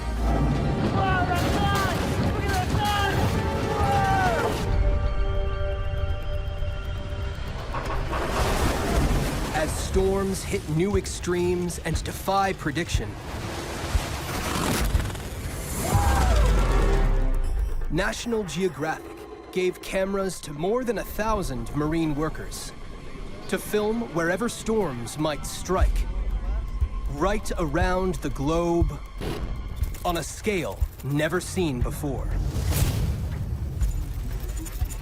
This is what came back from our cameras, caught in the path of Hurricane Dorian, the fiercest Atlantic hurricane in history.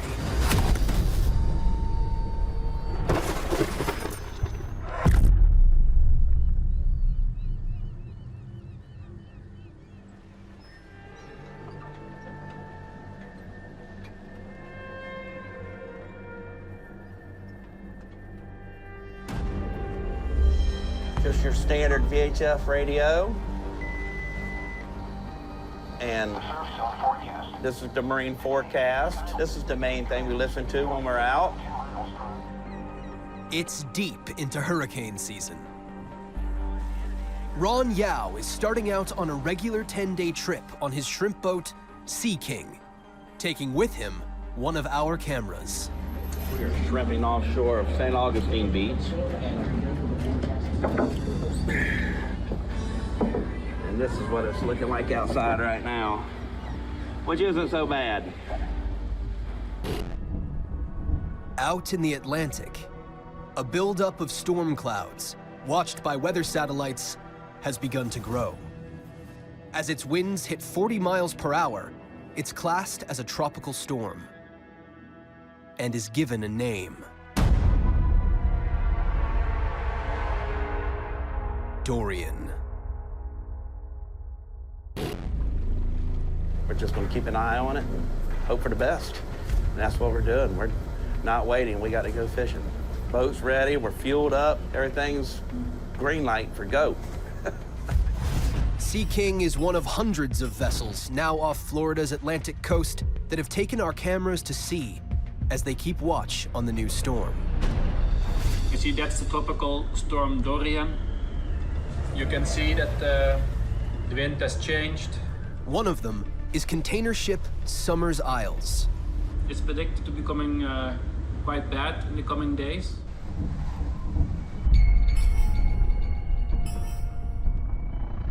Tropical storm Dorian is now bearing down on Barbados, where another camera is rolling on board the tug Pelican 2.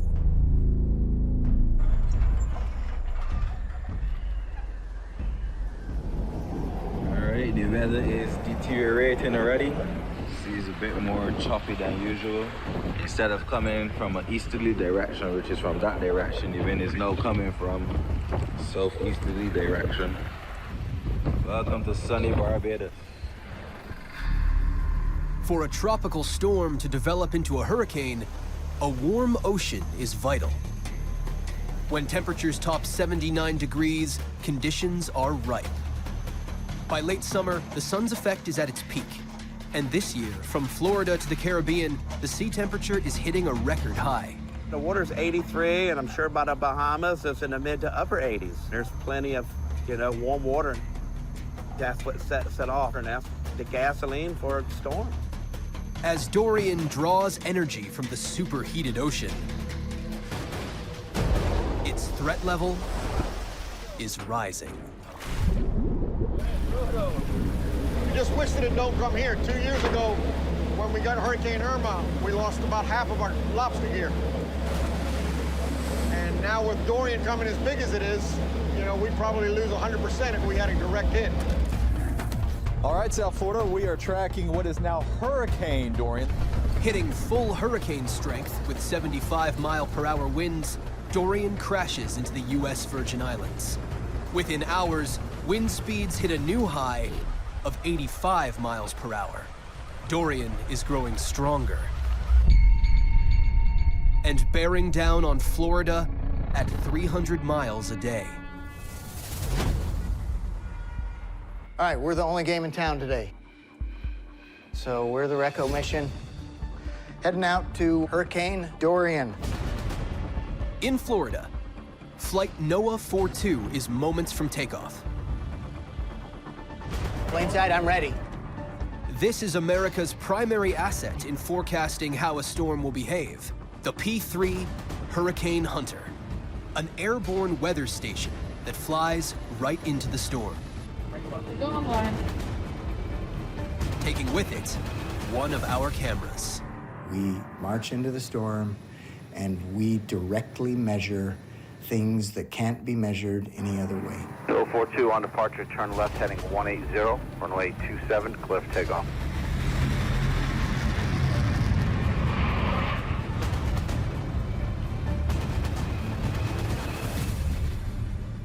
Their mission is to fly through the eye, to pinpoint Dorian's exact center and gather data essential for forecast accuracy. Radio sensors dropped from the plane called sondes are the only way to get vital readings from inside a storm. Good course, good speed. After 3 hours airborne, the target is in sight. So is that Dorian out there at the 10 o'clock? That it would be. 10 more miles. We'll get set up on a line. And we're going to try to find the eye of the storm.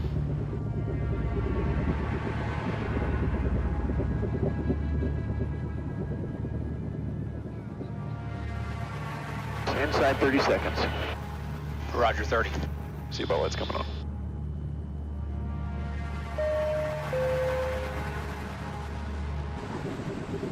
Ten seconds. The wind speeds start to come up. We get bumped around a fair bit, and then you start to hit the eye wall. Here we go. Here we go.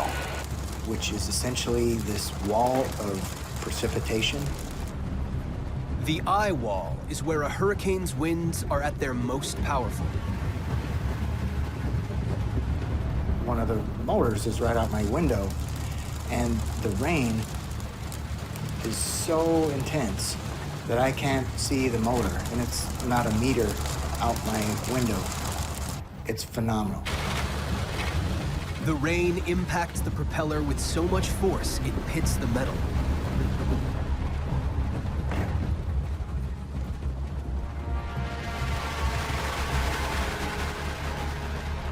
Once we're inside of the eye wall, we actually follow the winds. And when they get to 0 knots, that is the center. Yep. Okay, we're going into it now. The most critical thing of every mission is fixing the center. Mark center in the turbulence. When we do, we drop a sonde. Release sonde. Sonde is away. There you go. Steady on 045. And every successive drop recorded lower pressure. 3, 2, 1. Which clearly highlighted to us that Dorian was intensifying. Release sonde. Sonde is away. The flight's data is beamed straight to the National Hurricane Center, where the new information confirms that the threat from Dorian is escalating. And we're forecasting Dorian to go on and become a major hurricane now within the next 24 hours. That's category 3, 4, or 5 on the Saffir-Simpson hurricane wind scale. At category 4, a hurricane's potential for destruction is 200 times greater than at category 1. And as it advances across the ocean, the prospect of Dorian making landfall looks ever more certain. Talking about the life-threatening storm surge and winds in the northwestern Bahamas, and potential for devastating winds and storm surge along the Florida East Coast, a potentially catastrophic hurricane event in portions of the Bahamas and Florida.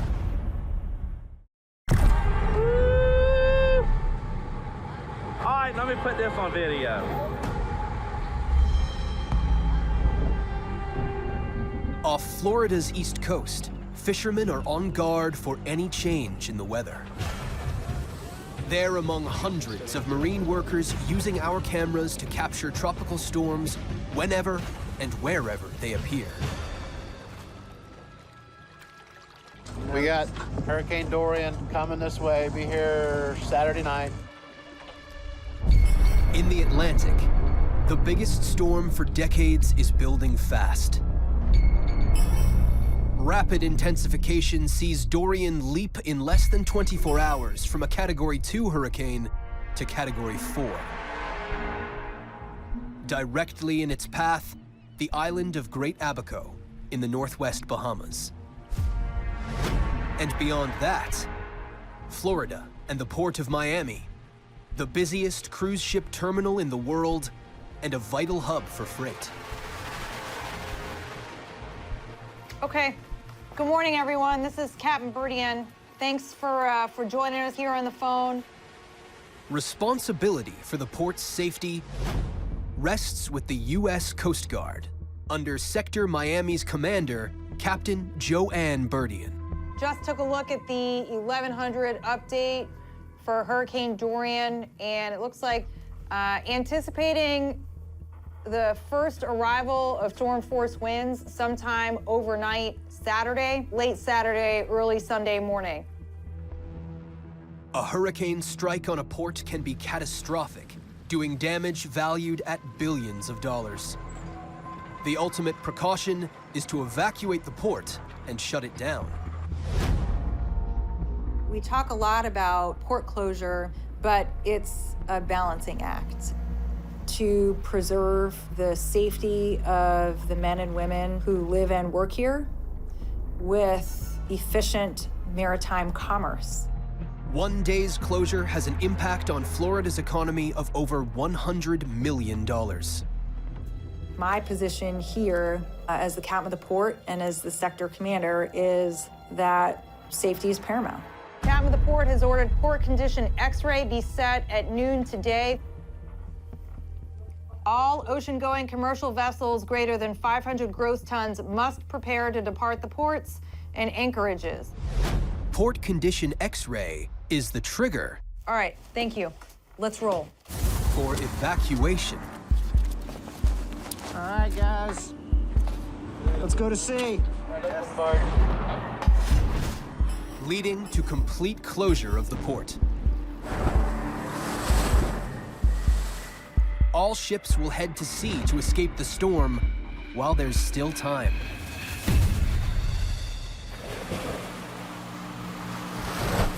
As Dorian's threat increases, the decision to close Port Miami is followed by ports further north.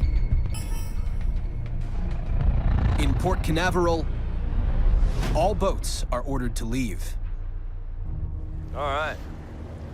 Port's making us get out. We got a Cat 4 coming breathing down our necks. One of our cameras is with fisherman Matt Beadle, captain with commercial fishing fleet Wild Ocean.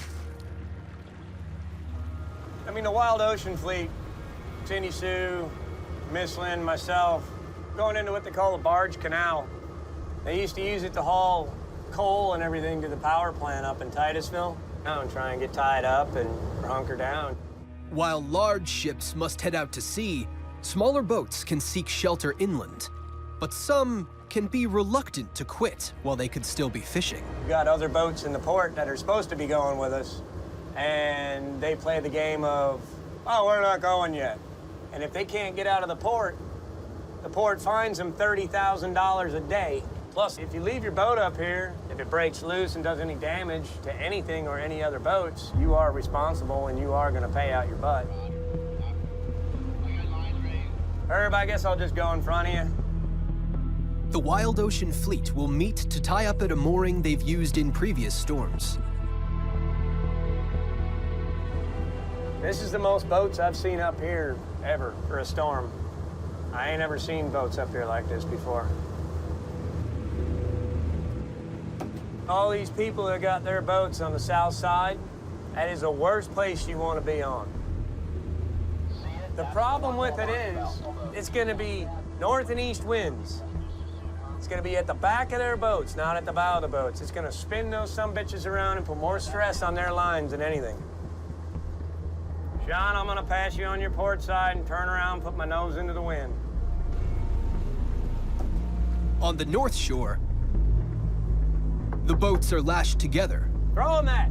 For increased stability. Throw that line. Tighten the bow line if you can. It's probably already on the beach now. You're on the beach.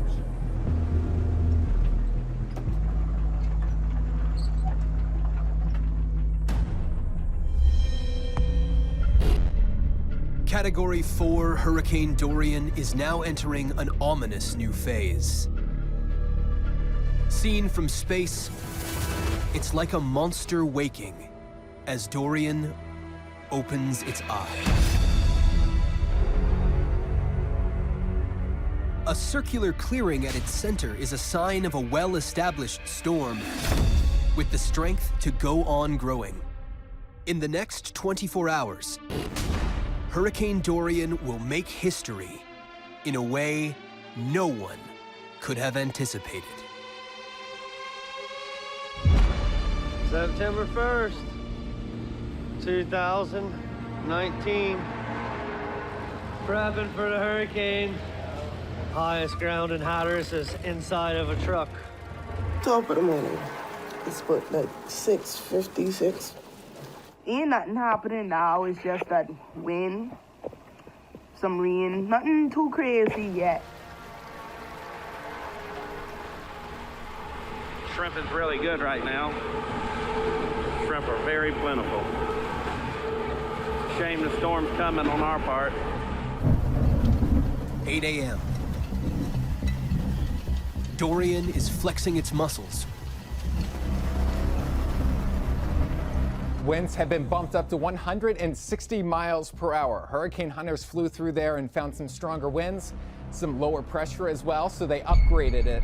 Bearing down on the island of Great Abaco, Dorian's power intensifies in 3 mighty steps. With the eye 5 miles from the island, its winds leap to 185 miles per hour. 185 mile per hour winds. We could see gusts up to 220 miles per hour. We've never seen that before. So this is a historical event that is unfolding right before our eyes. In the hours before impact, Dorian has intensified at a rate never observed before in a storm so strong. The ocean's already huge here, and the storm's so far away. Praying for those people in the Bahamas. Shoo!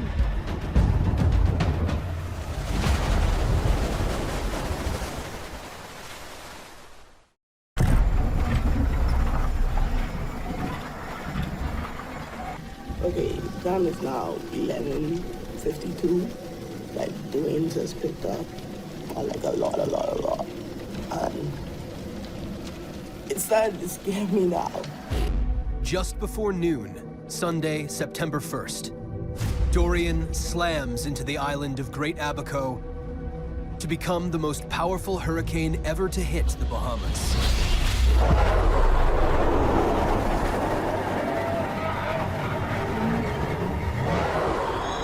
It's 12 o'clock and stuff's definitely starting to come apart. All the coconut trees have snapped off. Dorian's extreme winds gust to a strength only experienced inside a tornado. The intense pounding is prolonged by Dorian's slow speed of travel across the island. Look at that. Open ocean coming across from the parking lot, the street, to the marina. Dorian's winds have pushed a 20-foot wall of water on shore. We standing right here. The apartment building, we stay in, the whole roof came off. Please pray for us, everyone. Please pray for us. Pray for Abaco, please, I'm begging you.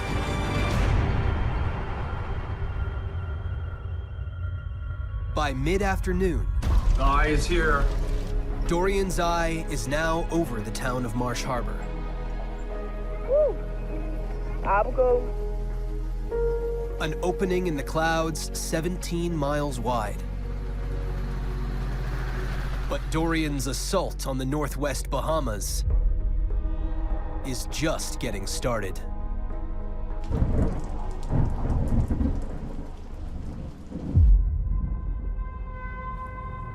Good afternoon, Admiral Joe Berdian. We're commencing our 24-hour IMT in anticipation of tropical storm force winds arriving within the AOR overnight tonight. That's all I have. Any of your questions? Thanks, Joe. In Miami Coast Guard HQ, Captain Berdian's incident management team is briefing all units in the sector. Do we have anyone from the Bahamas online?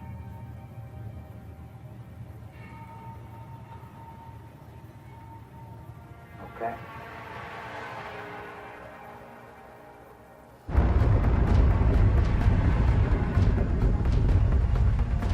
Here we go. Here we go. Go. We are proceeding inbound to Dorian. The Hurricane Hunter NOAA 4-2 is on its 12th mission into the eye of Dorian.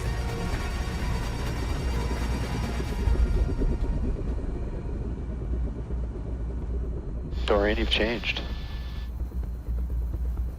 This is such a different storm. Dorian's eye has opened wide. There's a Grand Bahama-sized hole in this wall. A stadium of cloud now 23 miles across.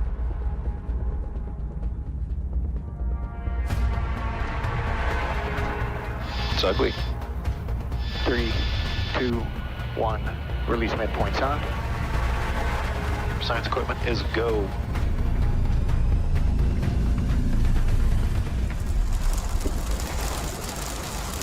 What they discover is a hammer blow. As Dorian reaches the island of Grand Bahama, A very unfortunate place to stall. its westward movement has stopped. The most powerful Atlantic hurricane to make landfall has stalled over Northwest Bahamas' most populated island. If storm moving at a normal speed at that intensity is going to be devastating. To have a storm basically sit over the same general area is about the worst type of scenario you could imagine for those areas in terms of the impacts.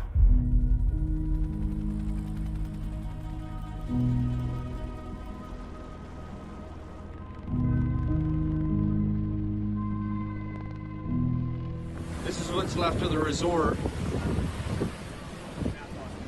And there's some of the boats that were in the marina. For 36 hours, Dorian has subjected the Bahamas to the most prolonged and powerful battering of a populated place ever recorded. It's difficult to fly over these areas and look down at the devastation, to see the level of violence that these storms can exert on the surface of the earth and suffering that the people that are on the ground. But we got to get over it, because our focus is the current observation and how that translates into protecting people in the coming days for this particular storm. It's a challenge. It's a challenge.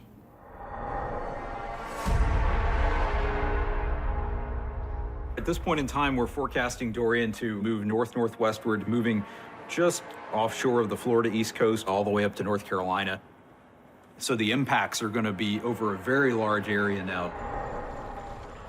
As soon as you get it to him, Zane, get it on there and get that tied off and get that bow line. Dorian is now heading for the east coast of the U.S.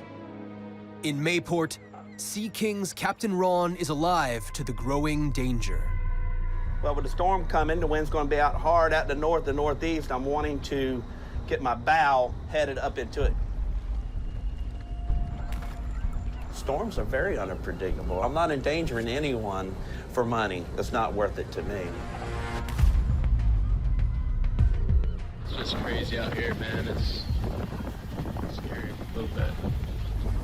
On the fishing boat Gooch off North Carolina, the spreading anxiety is captured on camera. Lightning coming this way. Y'all wanted a documentary? You're getting it as real as it gets.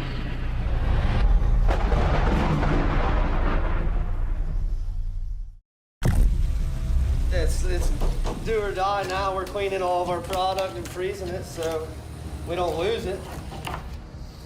Hatteras, on the outer banks of North Carolina, is on a countdown to collision with Dorian. At Jeffrey's Seafood, brothers Taylor and Kelsey Aiken handle distribution for a number of fishing boats on the island. Trying to get all of our fish out of here. They'll be paid for it and we'll make money on it, so at least we'll be able to get something out of this ahead of this storm anyway. A mandatory evacuation comes into effect later today. They need to get as much of their fish as they can on the last truck out. We were able to get all of our fresh product out on the truck, but we had $20,000 worth of product in our freezer that we had to, hold on to. The The risk now is storm surge, and with it, power outage and flooding. The freezer is just a few feet above the ocean. If it blows 35, 40, 50 miles an hour out of the northwest, all that water from across the sound will come here and it'll flood. That's what happened the previous years when Matthew came. This right here, that's how high it was in here in Hurricane Matthew. That's 5 foot of water in here, you know? But that was insane. I'd never, ever seen it that high. That's the latest satellite image of Hurricane Dorian. By 8 p.m. tomorrow, it'll be in North Carolina, and by 8 a.m. Friday morning, it'll be on top of us. Yeah, I don't know. It doesn't look very good, to be honest with you. Further north, in the port of Wilmington, cargo vessel Ice Ranger is due to leave for Florida. With Dorian in their path and coming this way, they've made a bold plan to skirt around the storm. Leaving port ahead of Dorian's arrival, they'll pass within 80 nautical miles of the eye on their course for Port Canaveral, Florida. Taking command for the 2-day voyage, Ukrainian Captain Zakhar Zemelyakov. I'm very proud of it. I was promoted just 5 days ago. The whole responsibility now on my shoulders, yeah. It's a little bit scary, but I have an experienced crew. Passing this close to Dorian's eye, Zakhar expects to face large swells. This type of cargo is concentrated juice. It's a very heavy box, about 1.6 metric tons. When the ship is moving, rocking, the cargo could shift to one side, or it could be dangerous for us. We're looking at some flooding from what they're saying. There'll be a foot of water in that house right there. In Hatteras, mandatory evacuation of the island has begun. It can be that drastic that the storm wipes out the road so bad that it takes weeks, even months to repair sometimes. So Kelsey and I, we made a decision that we were going to stay because we want to be here for our fishermen, and we want to be here and be able to recover everything we can as fast as we can. There's the official warning right there. Hurricane warning in this area. Pretty much telling you that if you haven't made plans to get out of here, it's probably time to do it. Yep, I'm here. This is happening. You know, there's no going back. This is what we're doing. September 5th, 2019, at my house, ready to go. Bring what you got, Dorian. A lot of people left. We're here for it now. Whoa, did you see that? On the Outer Banks, fishing crews keep our cameras running as they head ashore to take care of their property. Yeah, definitely picking up here. It is what it is.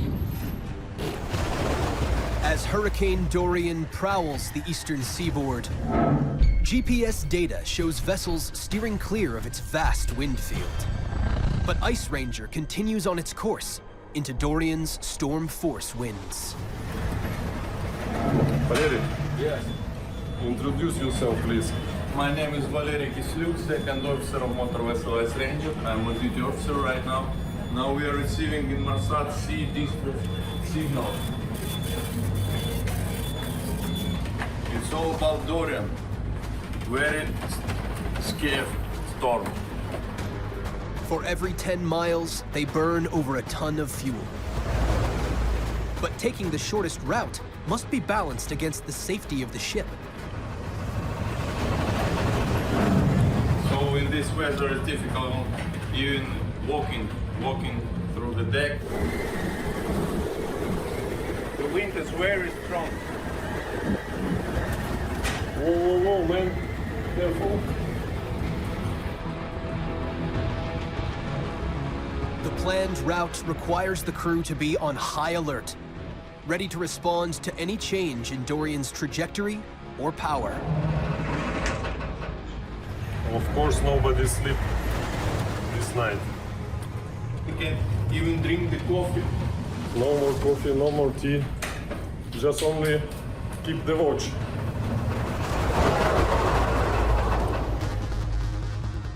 Hurricane Dorian is moments from making a direct hit on Hatteras, North Carolina, its first and only U.S. landfall. So, it's happening. 7 o'clock, September 6th, Friday morning. We're almost in the eye. You can see it right there, the whole storm. And so, it begins. The power just went out right now. And then the internet goes out, and then your phone service goes out. And then you're like, okay, now I'm really trapped, because you're not only physically trapped, now you're virtually trapped as well. Whew. What you gonna do?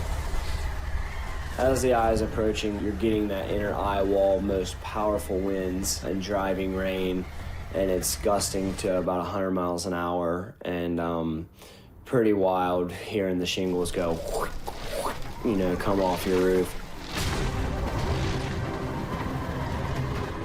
And you can see it's just blowing really, really hard.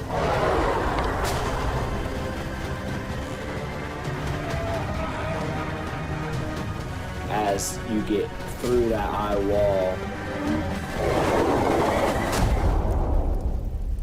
you can see it from a distance. The light changes. It goes from being very dark to being lighter, and then it goes like dead calm, silent.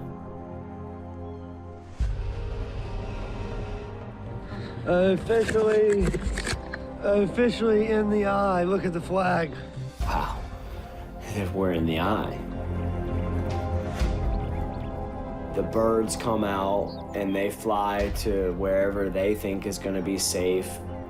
Animals kind of come out of their hiding where they were. And all of us come out and explore and see, like, you know, wow, we're in the middle of this. It's very strange. It's very eerie. It gives me the chills just thinking about it. Hatteras is the most hurricane-prone city in the U.S. But even here, being in the eye is an extraordinary event.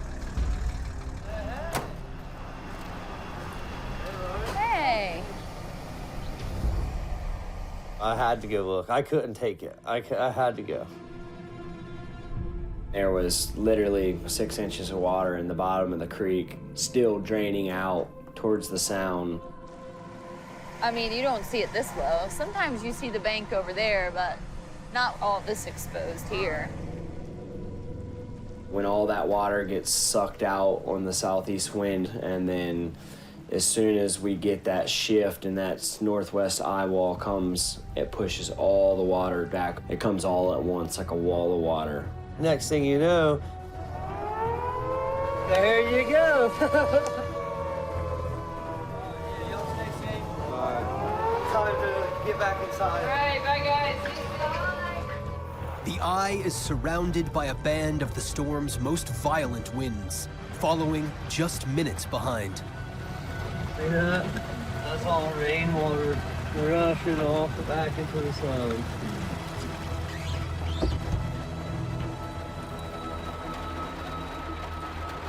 I could see the front coming.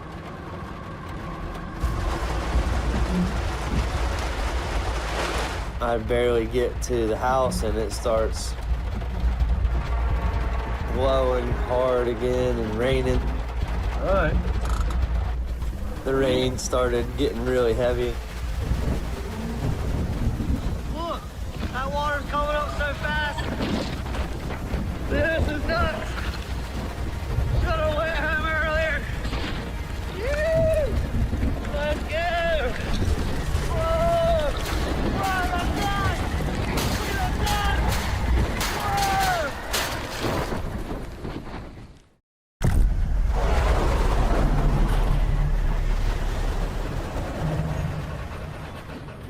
motor vessel Ice Ranger, and now we are passing very closely Dorian.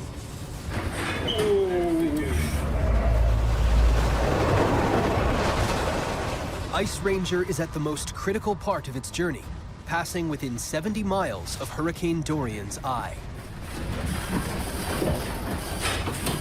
Very strong, very strong.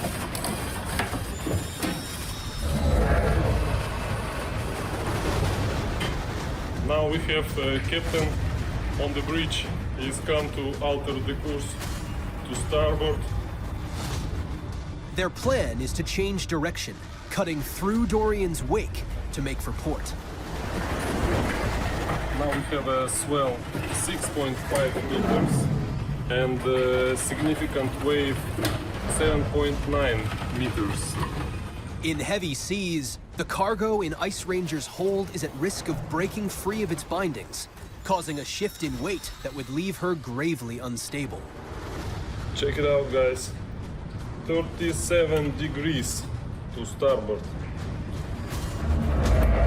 In the 25-foot swells, the rolling motion is at the ship's safe limit.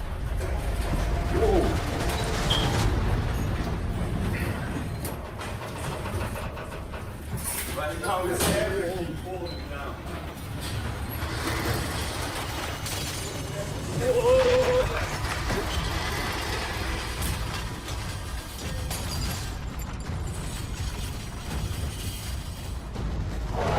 Fighting against the strong wind and waves, the Ice Ranger's top speed is reduced by more than half.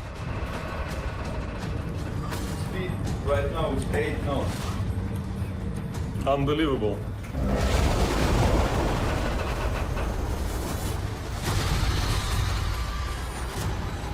Diverting around Dorian has added a day to the journey. Yeah, this is the backside of the eye wall. The other side of the hurricane. This is the flooding side.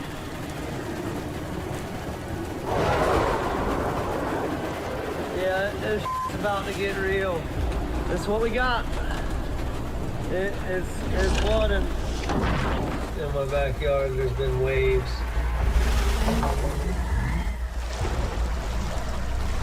Pretty gnarly. In Hatteras, Dorian's Category 1 winds have pushed a 7-foot wall of water onshore. A tsunami-like storm surge is ripping through North Carolina's Outer Banks. Honestly, right now, the worst thing is things floating into your house and taking down the structure that's there. Wow, look at it. Look at it rushing right there.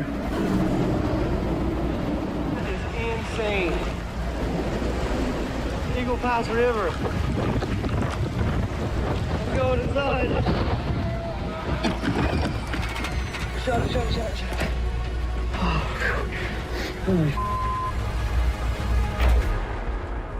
Just hoping the wind falls out soon. You know, we were getting messages from friends and people saying it was the worst they'd ever seen. There's the Coast Guard right there.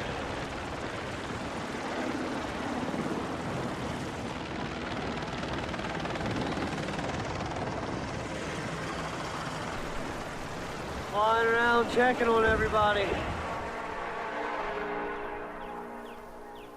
It's Friday, September 6th. It's finally going down.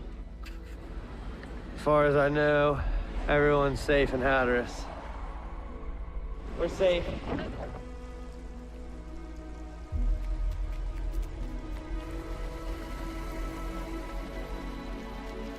Dorian's passage over Hatteras lasted 4 hours. Even more devastating than its 90-mile-per-hour winds was the 7-foot storm surge that swept across the island. It buckled the walls right here.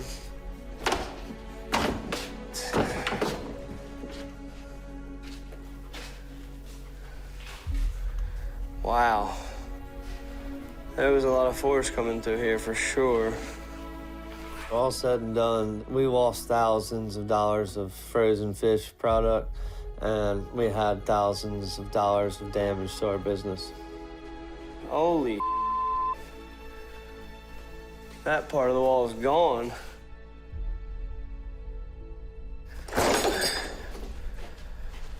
All right, we're in.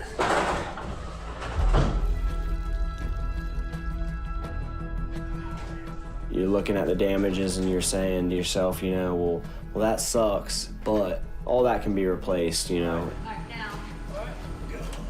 We're pretty fortunate considering how bad it could have been. Compared to what happened in the Bahamas, we lost, you know, nothing pretty much. All right.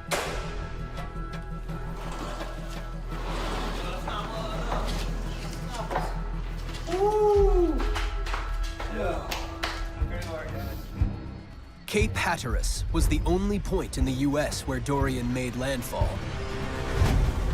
Days later, the Aiken brothers were back in business. Ice Ranger arrived safely in Port Canaveral under the skilled guidance of its new captain. In the Bahamas, Hurricane Dorian was the island's worst ever natural disaster. This catastrophic assault lasted 27 hours, the most prolonged battering by an Atlantic hurricane of any populated place in recorded history.